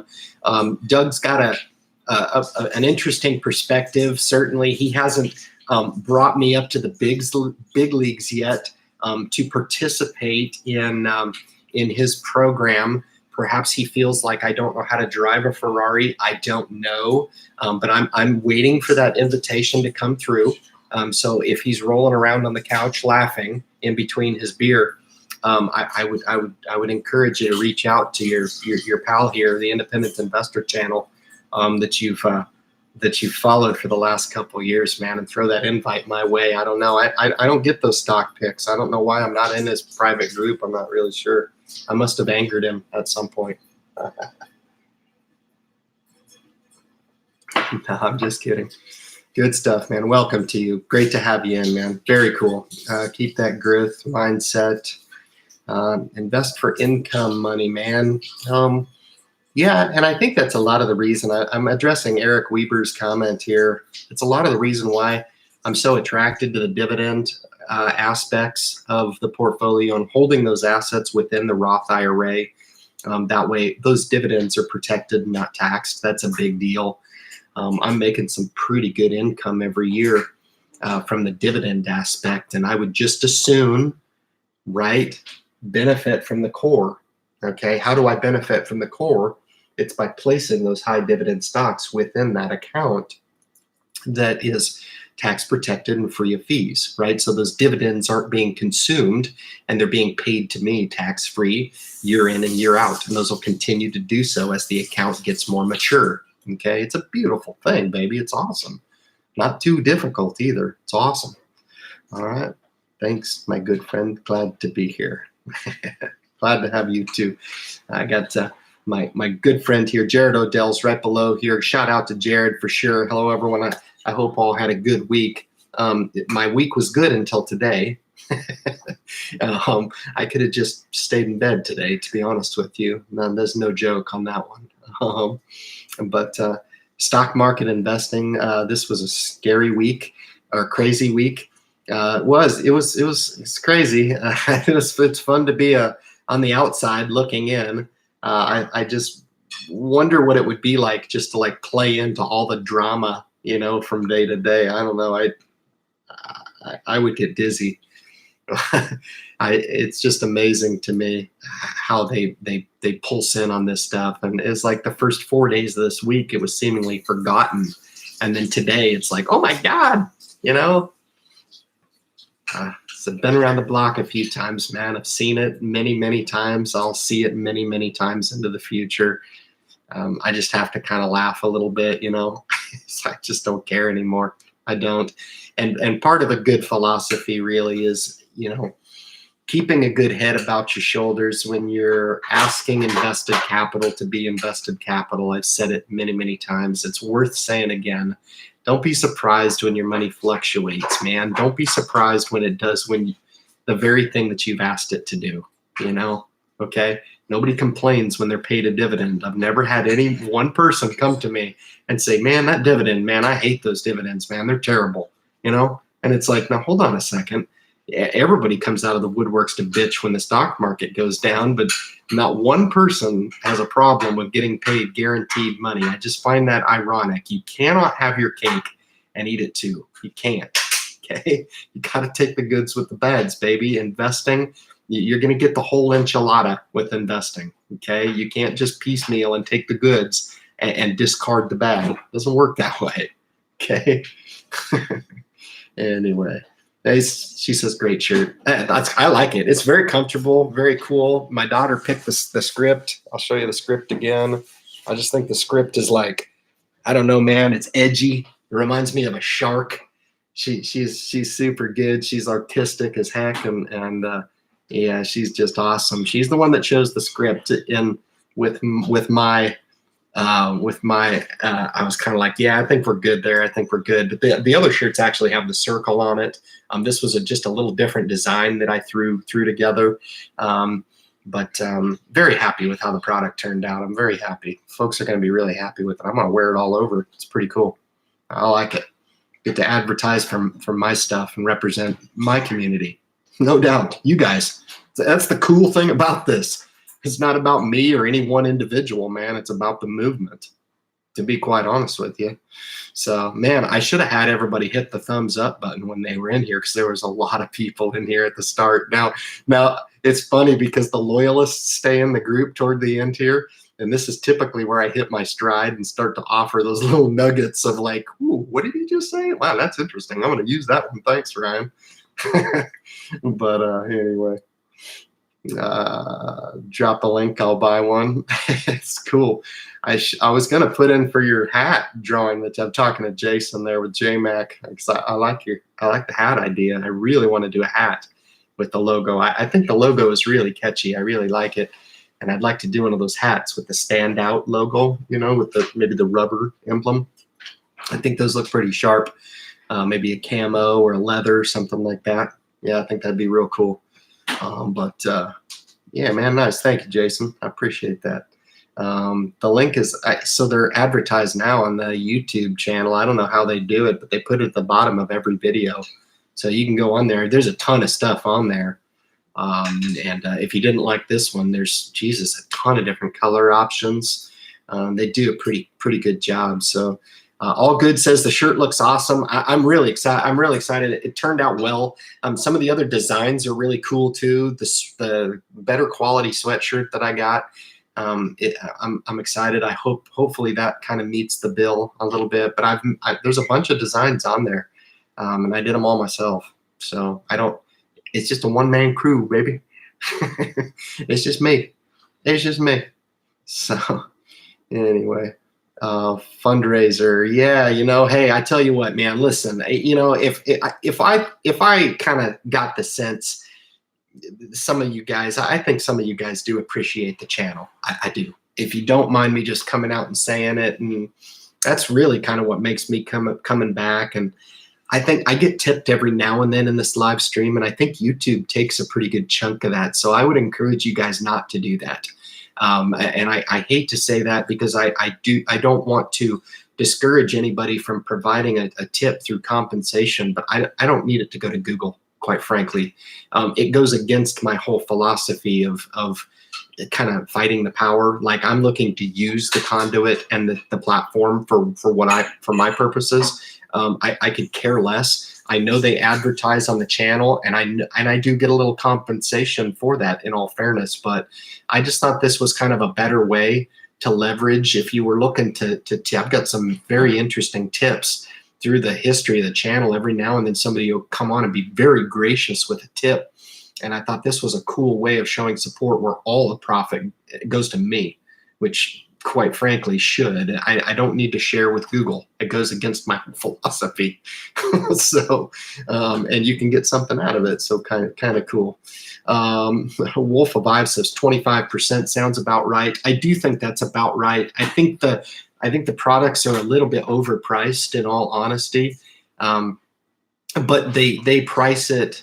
And then they give me the option to work that type of thing. I think 25 would be fine. I would do more than that if it shook out to be not conducive. But I think that would put it in the range of being somewhat acceptable. I mean, it's not TJ Maxx, but it is custom, right?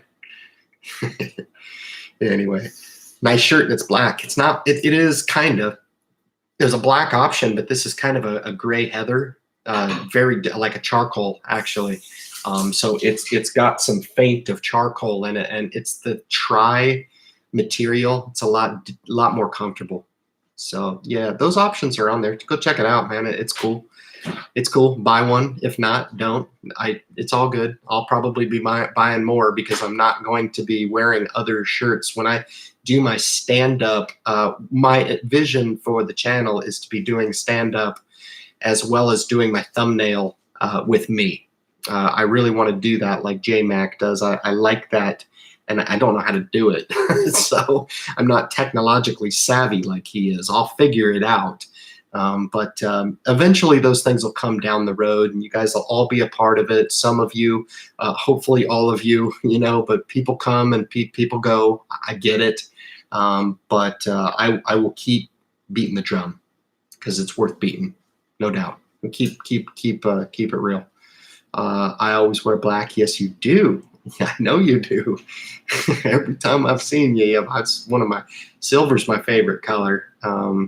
But my new Tacoma's the charcoal color. I got the new Tacoma. It's charcoal. It's really sharp. I really like it. It's awesome. So thanks for the support, guys. Anyway, so Lydia advertises for Roku. Yes, she does, man. That's why the stock's going through the moon. Maybe it's because I'm Scorpio. Yeah, nice. What color will the Roku goods? Oh man, I just had a ton of comments just dump in here on me. Man, why does it do that? Good grief, y'all are Google. Come on, you guys can't figure it out? Tell you what, I'm gonna go up and try to find my place again since it dumped everything. I got good people here like Thomas Goldman giving props to J-Mac in here, man. Look at all this cool stuff I missed out on. Jeez Louise. You'll have to PM me about that. So you guys got some convo going on. Hidden Freedom Investing. I suppose you could beta rotate. Very good. Cruising up. Hidden Freedom Investing. You know, if some of you guys are channel creators, my apologies if I don't pick you out of the crowd here and give you the shout out. I don't mind doing it. You just got a better chance of getting the shout out if you're here, like the first two fellas, like Jason and Brent, who came into the group at the beginning, and Lydia was here. Lydia came in at minute 12, I remember. Usually she kicks in when I've already been on here for 3.5 hours and my tongue's hanging out of my mouth. So, yeah. Man alive, this is just a huge thread, y'all. This week, 3 shares of SPHD, 1 share of VYM, and 1 share of VGRO. Right on, Stephen T. VYM is one of my favorite accounts. I like it. SPHD, I added a little bit there as well. I did a little strategic buying there. So good stuff. Andrew, Ryan, Eric Weber, I'm not going to fault you for that. But I will say is NVIDIA, which I own, will come back when, they're going to come back. NVIDIA is one of the best chip makers. Matter of fact, I own Intel. I'd rather own NVIDIA at this point, honestly. AMD, I would throw in the group as well.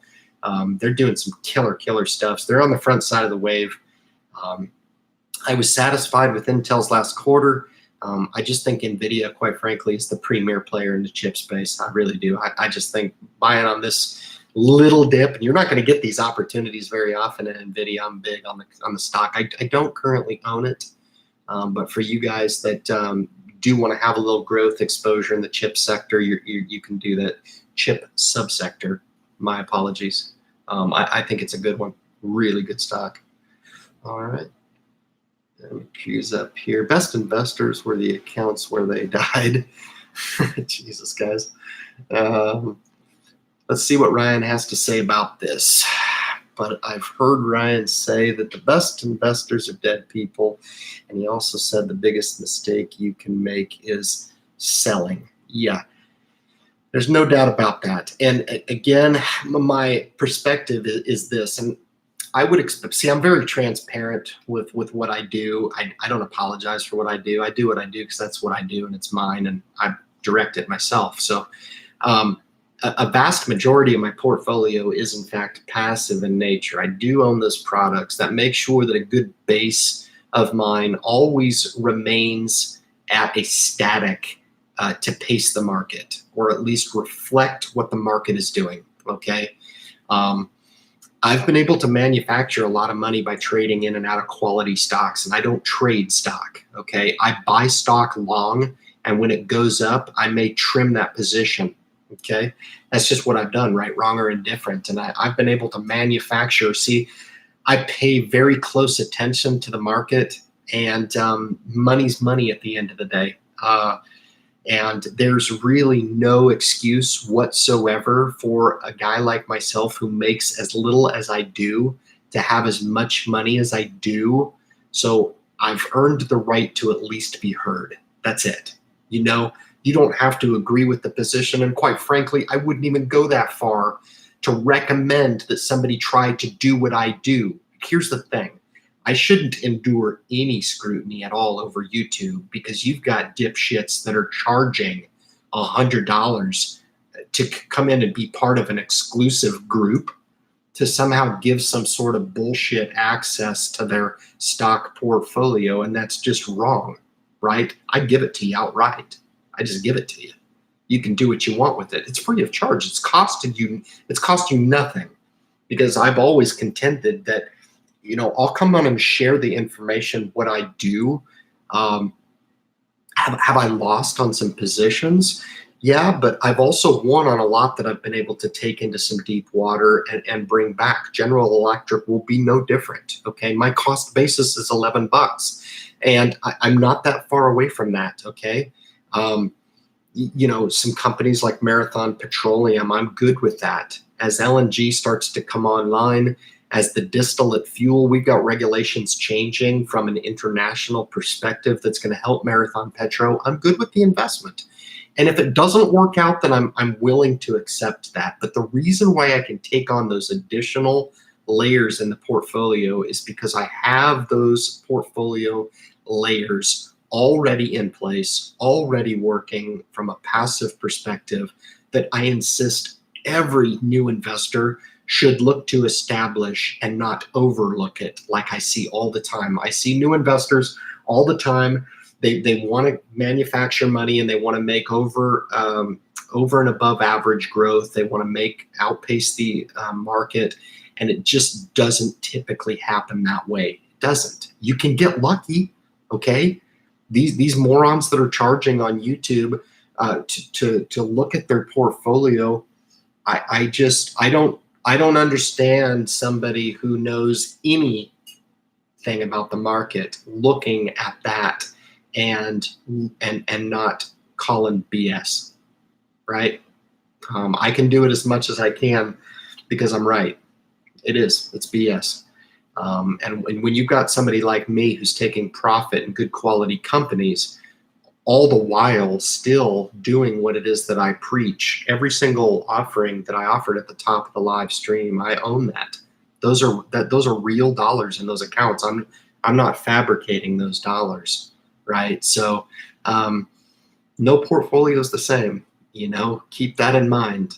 And I'm not saying that you have to do anything. I would encourage you not to do anything that I do, but certainly there's a few aspects where you could pick and choose some of the things that I use and make them and leverage them and make them work for yourself. And that's all I ever want. I hope everybody gets involved in the stock market and finds the successes that they're looking for, because it is absolutely something that can be leveraged, and you can absolutely find success in the market. But you've got to be realistic about what strategy you want to deploy. All right. That was kind of a long answer, but I thought your comment was really good. And I thank you for getting my comment and perspective. I hope that draws some clarity for you. My intent is not to mislead you or tell you that I invest and just hold everything until the cows come home. I don't. I pay way too much attention to the market to not take advantage of a CRM sales force when it goes down into the low 140s, when I know it's oversold and I can take it for a quick profit. And I do it. I freaking do it. And I'm not saying every one of them work out, but CRM is a company that I'm willing to go long in if it ends up going down to 125. It didn't do that. The risk reward is there. I do it in the Roth IRA, right? I do it free of charge. I've defined my strategic edge so it makes sense, okay? Even though historically I would agree with you that typically people who try to do that and try to buy and sell and manufacture profit in the portfolio usually end up failing. It's not one of those things that I contend is scalable, okay? And I'm very open and forthcoming with that. And seemingly I'm one of the only ones. I could come on and just pose that I have all the answers. You guys know my opinion on that. Nobody knows the answers. Nobody. Okay? As much as convincing as they want to be, they don't know the answer. Okay? And the ones that are the most dangerous are the ones that think that they do. Okay? You can take that to heart. See, it only lasted until minute 40 for me to pull out some gems and offer those in the live stream tonight. All right?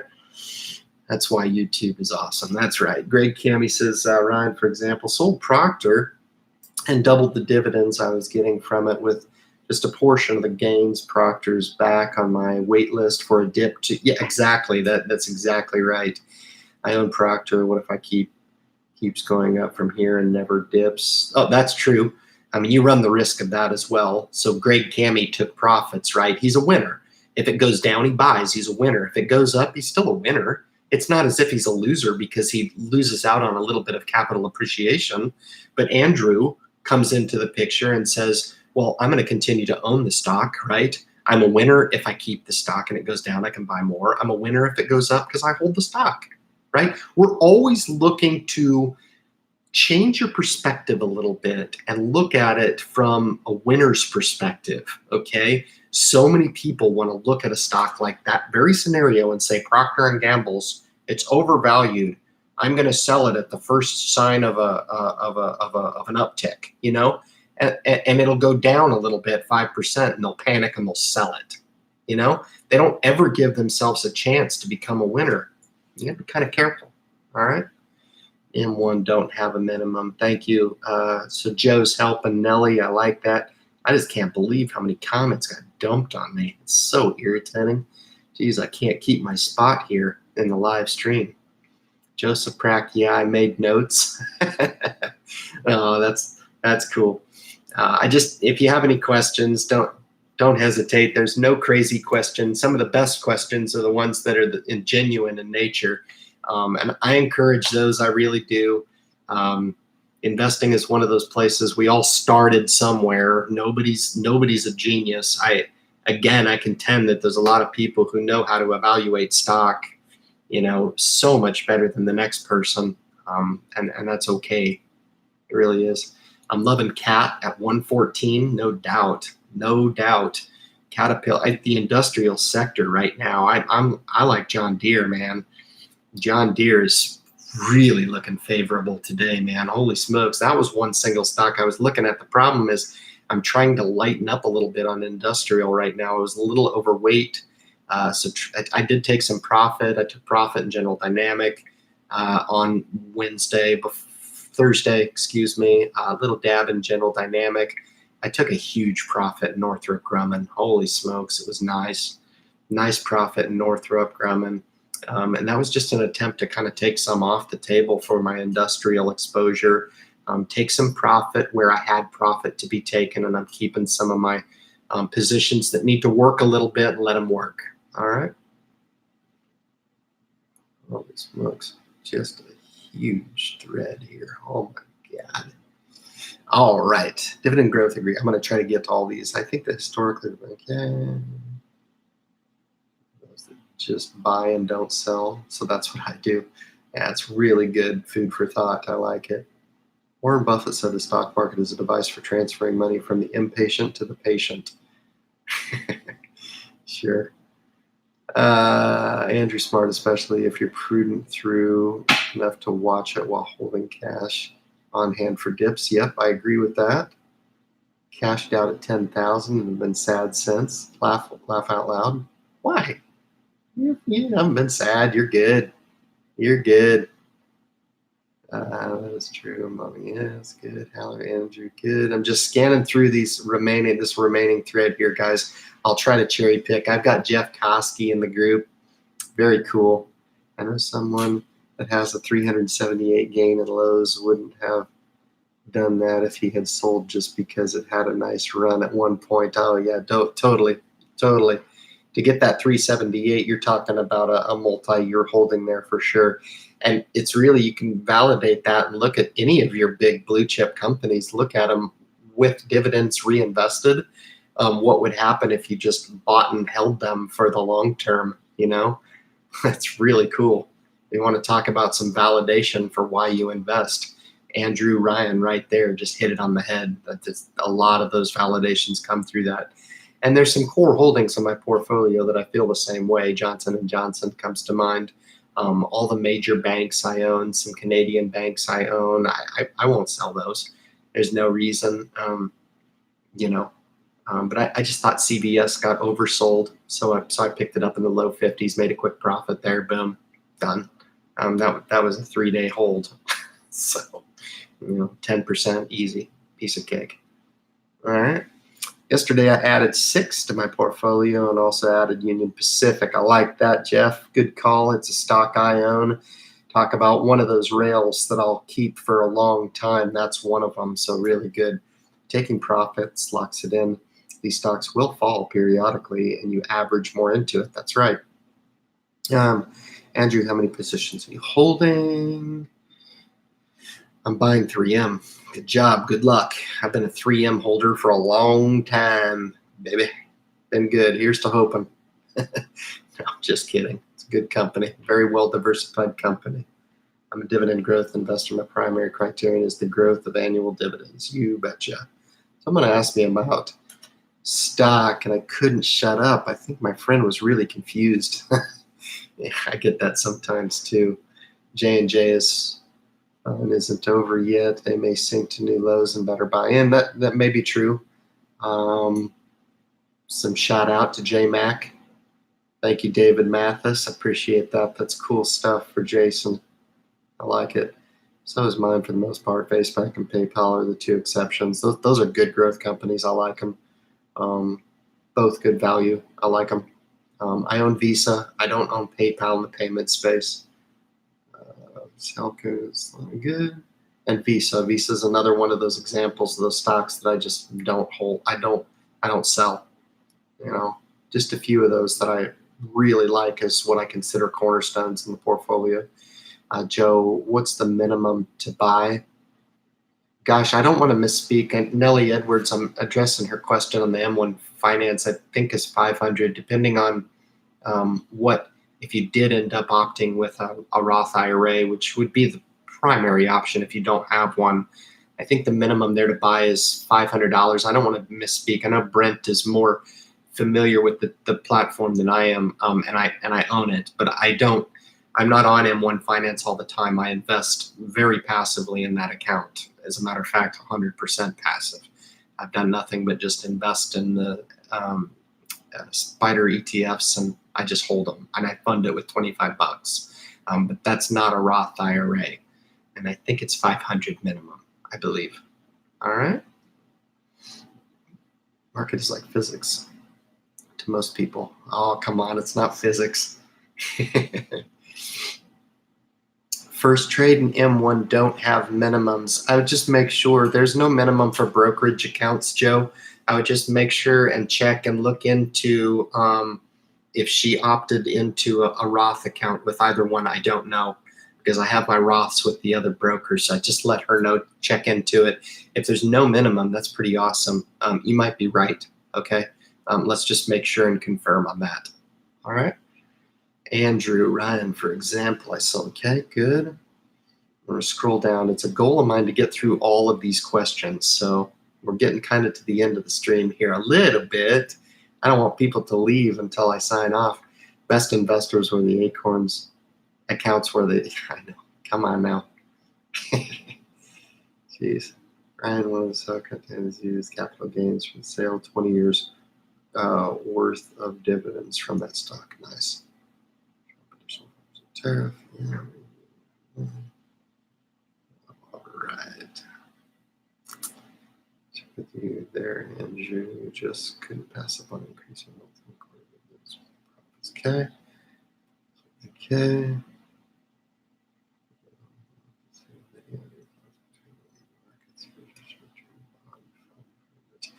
So Thomas Goldman offers an interesting comment here. Would like to see a video on short-term money market accounts versus short-term bond funds. It's a good question. I do have some good holdings in the bond fund, but it's with the TSP. If you know, I deal with them, and I just sold my bond funds that I owned with Vanguard, both on the corporate side and the U.S. Treasury side. You know, I was making close to 2.5%, I think, with the Vanguard. You might get a little more. Even some high rendering savings accounts. I know Betterment, of all things, that's really kind of a curse word on my channel. I typically get tomatoes thrown at me when I mention it, but Betterment really does have a good high yield savings account. I know some folks are kind of competing. I worry about getting in under their umbrella and then having them adjust the rate down. It's kind of a you know, kind of irritating, to be honest. I don't have a money market account right now per se, except for the holding accounts within the investment accounts. So that's a good idea on that video, Thomas. Thank you. I will take that for action when I start re-engaging on the channel, which, you know,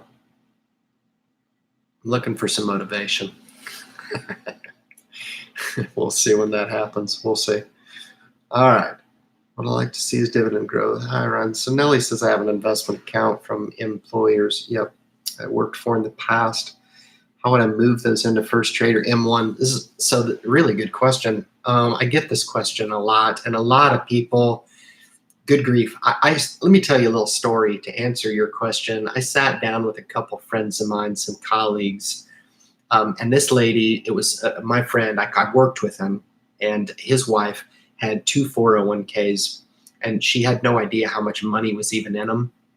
She left them kind of just off in the distance, and just left the employer just like you did, and had no idea how much was in there. She actually, after we talked, looked into it. She had like 50 grand. And I was just like, oh my God, how do you do that? How do you have $50,000 and you don't know you have 50,000? But anyway, yeah, 50 grand. But a lot of people, I just finished a rollover of my children's 529 plans from one broker to another. It's very, very commonplace, very easy. What I would suggest that you do, very simple, and I hate to put you on a rabbit hole, but this is what I would do, is call the receiving broker, call the 401k first, and you can arrange for that over the phone via customer service. It's actually very simple to do, slightly tedious, but it is something that you need to do. It really is. So I would just call customer service and arrange for that. They're going to send you some forms. I had to go in and get a signature guarantee on mine. So you may have to do something annoying like that. I'm not saying it's enjoyable. I'm not saying it's fun, but a lot of people will not opt to go through the logistics headache of doing that, and just leave them kind of outstanding, not working for you. And if you want to transfer those over, you certainly should be able to do that. Yeah, it's pretty easy to arrange that. I think M1 has been pretty good with, depending on the size of it, M1 or First Trade may not be your best option if you wanted to go with more of a major brokerage house, but that's for you to decide. If you're encouraged by the idea of no fees, which most people are, then either one of those options will be good for you. I think I would give a slight edge to M1 because it's a little more conducive to the passive investor, and I like that. So anyway, hope that helps you. Let me know if you need anything. Few percentage, but they are in there. Microsoft is good.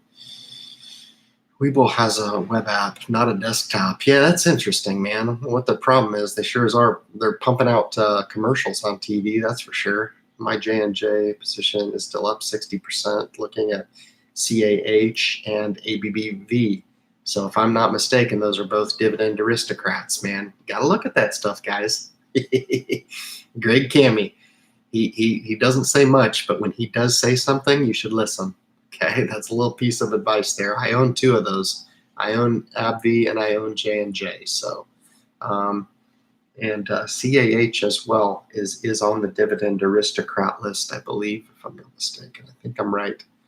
78 watching now. I don't know when Joe posted that. I've had a few trickle out, but that's all right. We're getting to the end of the live stream. I'm really excited about this offering. It's really cool how we can come on and generate different and unique content every week. I do drive home a few points, and I do repeat some of the points that are worth repeating, but I do that for the new folks that come on and really want to consume this opportunity. It's really that important. Understanding, if somebody looks at this exercise over my shoulder and says, wow, hold on a second, the core of it has to do with my account. That's it. Just by nature of the account that I choose and the designation that I put over it, that's meeting my core capability as an investor. Once that's started, the ball is set in motion. Yeah, it is. It's amazing, and then you may not want to go over here and start this product discussion yet. You might want to start fine-tuning what it is that you're going to seek out and building your tool bag and understanding what tools you can utilize and when the best time is to utilize those tools. And then you come over here and want to add these products into this core investing program that you have. When you break it down like that, it doesn't seem so difficult, does it? It's really exciting. I'm excited for you guys. I do this stuff. I'm already excited. I like it. It's a lot of fun. It's part of my life. And it's fun to be able to provide the referral for you guys as well. I've made $14,000 off of rental income. You betcha.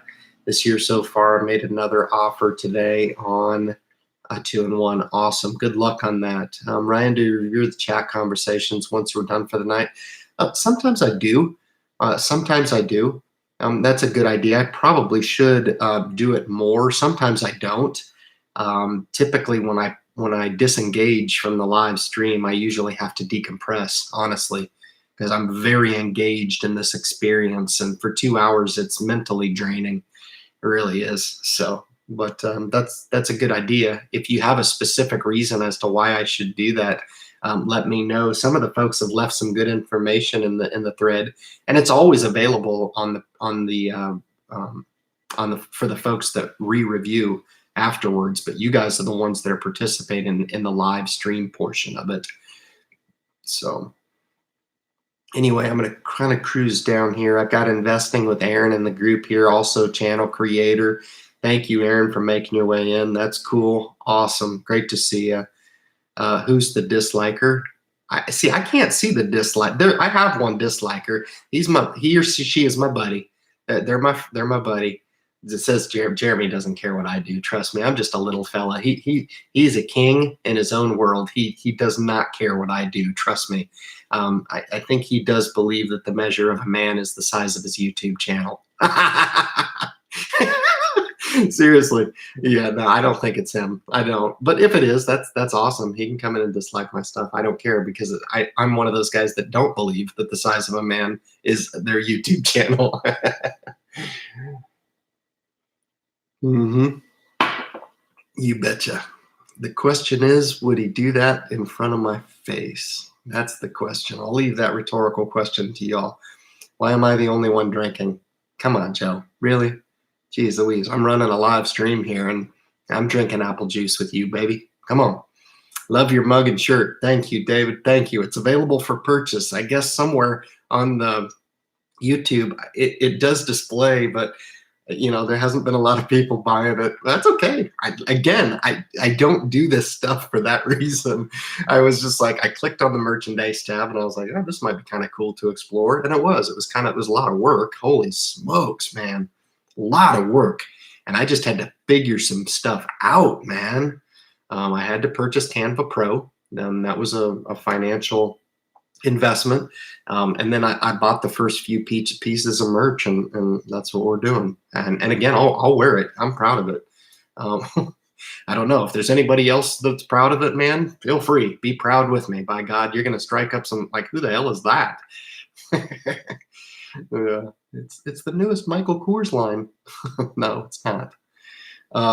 It's basically a how you say, you guys talking about, I suppose you could, I need to be with not Edward John. So Linda Maloney, I know it's 2 hours into the live stream, and I don't know if you've kicked off, if you left this comment, but certainly need to be not with Edward Jones anymore.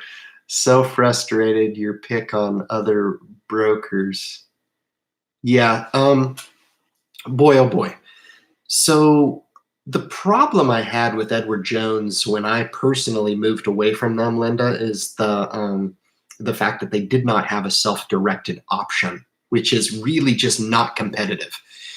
Edward Jones seemingly makes a lot of money off of old accounts that have been with them for a long, long time. My grandfather was with them, and my grandpa had his head in the sand as far as investments go. God rest his soul. Honestly, I don't make excuses for anybody. Their fee structure is very high in my evaluation. It really just kind of depends. I really enjoy Merrill. I really do. I just think from a top tier broker. If I'm not mistaken, I saw a post from Brent to the Financial Investor who offered, I think they might have won Broker of the Year last year. That doesn't mean a whole hell of a lot to me. What should mean more to you guys is that I tell you I'm happy, because my opinion matters. I've been with them since 2004. They're legit. They're awesome. I feel the same way about Bank of America for basic banking services, but from a broker perspective, their incentive thresholds are phenomenal. They've got an incentive now where I think you get 300 free trades. So that can really help somebody if they're bringing over maybe less than 25,000. If you're bringing over more than 25,000, you could probably sweet talk them into that next tier of incentive threshold, which means you get free trades. Okay, I don't want to beat around the bush. That's what it is. And then anything over 50, I think there's a threshold there, and I know 100 is a threshold, and that's 100 or so free trades, I guess. You have to be signed up with their Power Rewards program, which is a free program that you can opt into. Easy enough. But a lot of people have been very happy with Fidelity. I know JMac, I think, is with Fidelity, if I'm not mistaken. I try to keep tabs on this stuff because I like to be able to turn back these opinions for folks that are shopping the market. Charles Schwab comes to mind. I know a lot of people have been excited about Chase and their self-directed investor program. You know, I would steer clear of Vanguard from a broker perspective. Their products are phenomenal, but I'm not a big fan of their accounts. And then, yeah, any of the, E-Trade, I've heard very good things about E-Trade. I've heard good things about Ally. So you can win with any of those. And I would look at your primary bank to start as well if you want to keep all of your assets kind of close to the vest. I like to do that. I like to keep all my accounts somewhat with the same entity so I can keep track of it and I'm not spread out all over the freaking place. I agree with your assessment. I think you're on the right track, and hopefully you're on this still listening to me rant, because there was a time when I was with them and I am no longer with them, and I have not lost any sleep over not being with them. As a matter of fact, my money's become liberated because I'm not with them, because the designation I was able to roll over what was a managed account with Edward Jones to Bank of America, Merrill Edge at the time, and redesignate those accounts as self-directed. That's exactly what I did. And it was a life-changing event. So if you're hearing me right now, I'm speaking directly to you. I would follow through and do some diligence there for sure. It will be well worth your time. Maybe a little bit of surrender charge from the broker. I know Edward Jones is going to try to reach in your back pocket before you leave. And whatever broker you transfer to may give you a little bit of incentive to try to wash that that fee that they may want to charge you as you leave. Okay, so just keep that in mind. It's probably money well spent. So you'll probably get an entry bonus with the new account, and you'll probably get a charge leaving the old broker. So just please be advised that's probably in the cards, okay? They're going to get you before you leave. That's the nature of their business, okay? That's why you're leaving. All right? So anyway, 11 sectors plus VTI. Daniel, that's awesome. That's really cool. I own all 11 NVTI as well. It's a good bunch of good products there. All right. Sounds good. All good. M1 do it yourself. Good stuff. Thanks, Bob. Right. So you'll have to PM me about that. Yeah. I mean, he'll help you. Joe's really good. He'll help you, square you away and help you. And if he needs any, he knows my program just as well as I do. So he'll be a good resource to point you in the right direction. And if you guys want to bounce the ideas off of me, you certainly can too. Okay. If you're good with Excel, I'll show you how to. Yeah, he's brilliant with that stuff. Jesus, Joe's brilliant. Freaking right.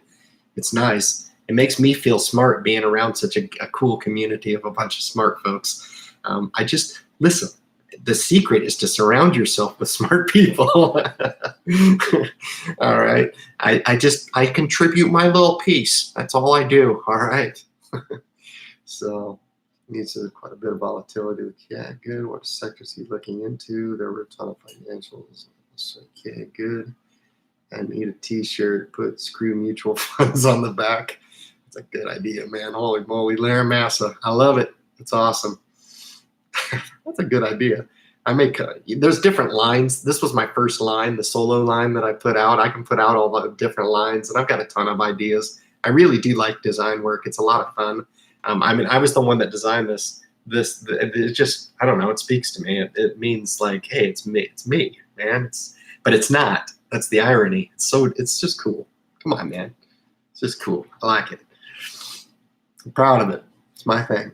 The only thing that goes down next dividend. Yeah, good.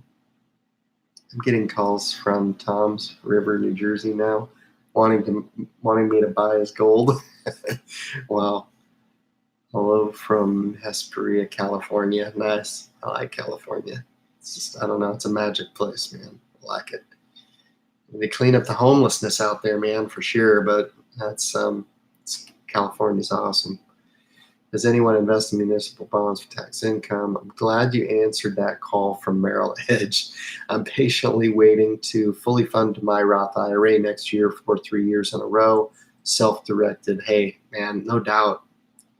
Julio, man, it's awesome to see you come in. That was kind of one of my highlights of this live stream. It's been a while since I've seen you. It's kind of a shot in the past when you see some of these folks that, some folks, they rotate through the channel and they rotate out. Sometimes the message gets cold for them, and I understand that, man. It's all good.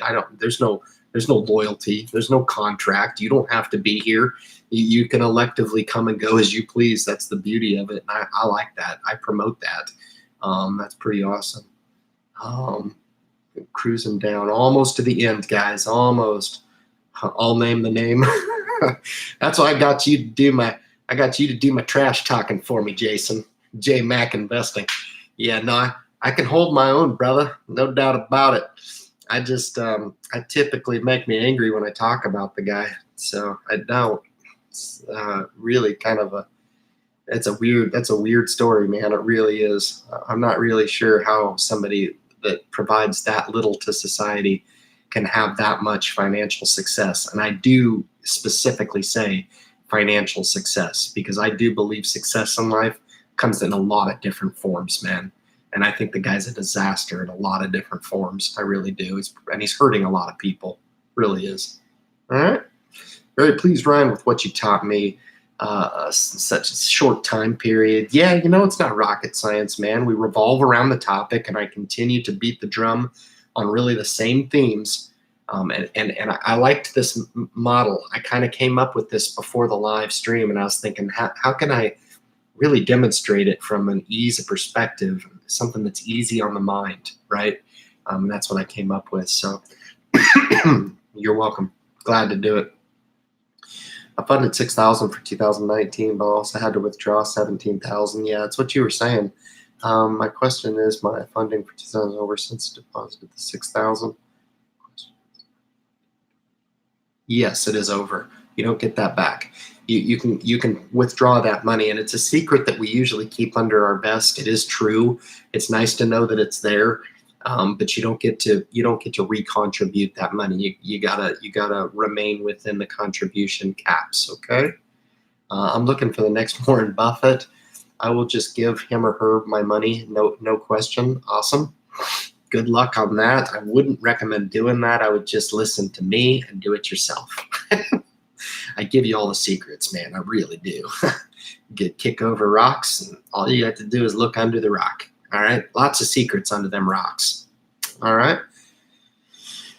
My advice, really think hard about your asset allocation. Yep. Words from a wise man right there.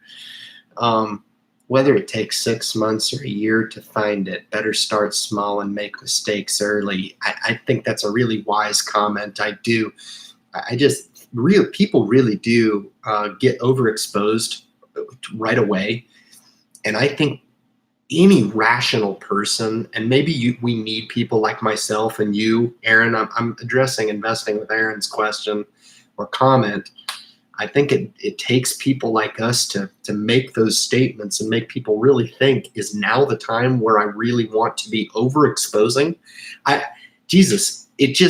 It's seemingly very, very simple to me. If I was a new investor and I was sitting across from somebody like myself or you, and we were talking about the market and the volatility and, folks really incurring a lot of down days and potential for recession, et cetera, all that. Why would you do the opposite of what the natural thing to do would be, just to allocate just enough to become an investor, right? The market's not going anywhere. It's not going to run away, okay? It's going to be there tomorrow. It's going to be there next year. It's going to be there 5 years down the line. Expect that your investing decisions are going to put you in a decision later on down the line to act upon the decisions that you made today, not regret them, but act upon, and more specifically, build upon them. You don't want to reflect back on your decisions and regret them, okay? You want to look back on them and say, you know what, I did start small, but I did it for a reason, and I did it so I could build upon those decisions, I didn't get overexposed. I didn't take a big haircut when the market came down. Yeah, I took a haircut, 40% of my money, but I left some pay dirt on the side to go ahead and pay myself during that downturn, okay? So very, very important perspective, guys. So I know there's going to be some folks here, man, that I don't get to, but I've been going over 2 minutes or 2 hours. I've been going for 2 minutes and 12 seconds here on the Independent Investor Channel live stream. I'm just kidding. It's been phenomenal. I want to thank everybody for making their way into the live stream tonight. I will be signing off, certainly.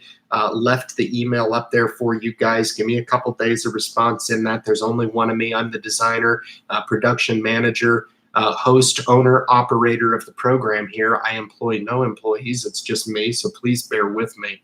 But I do, from the bottom of my heart, want to thank each and every one of you guys for making the live stream what it is. We will continue to build upon the excess of it. I think it's a wonderful, wonderful way to fuel the enthusiasm. But the lesson tonight was to define our edge, man. That's what this is all about. The top two are easy. This is not so easy. And it's typically the area that I find where investors, especially the beginning investors, are the most deficient and need the most help on. All right, guys. So with that, I'm going to go ahead and sign off. Have a great weekend, and we will catch you next Friday for live stream number 62. Thank you. Be well. All right, and we'll see you next week. Thanks, guys.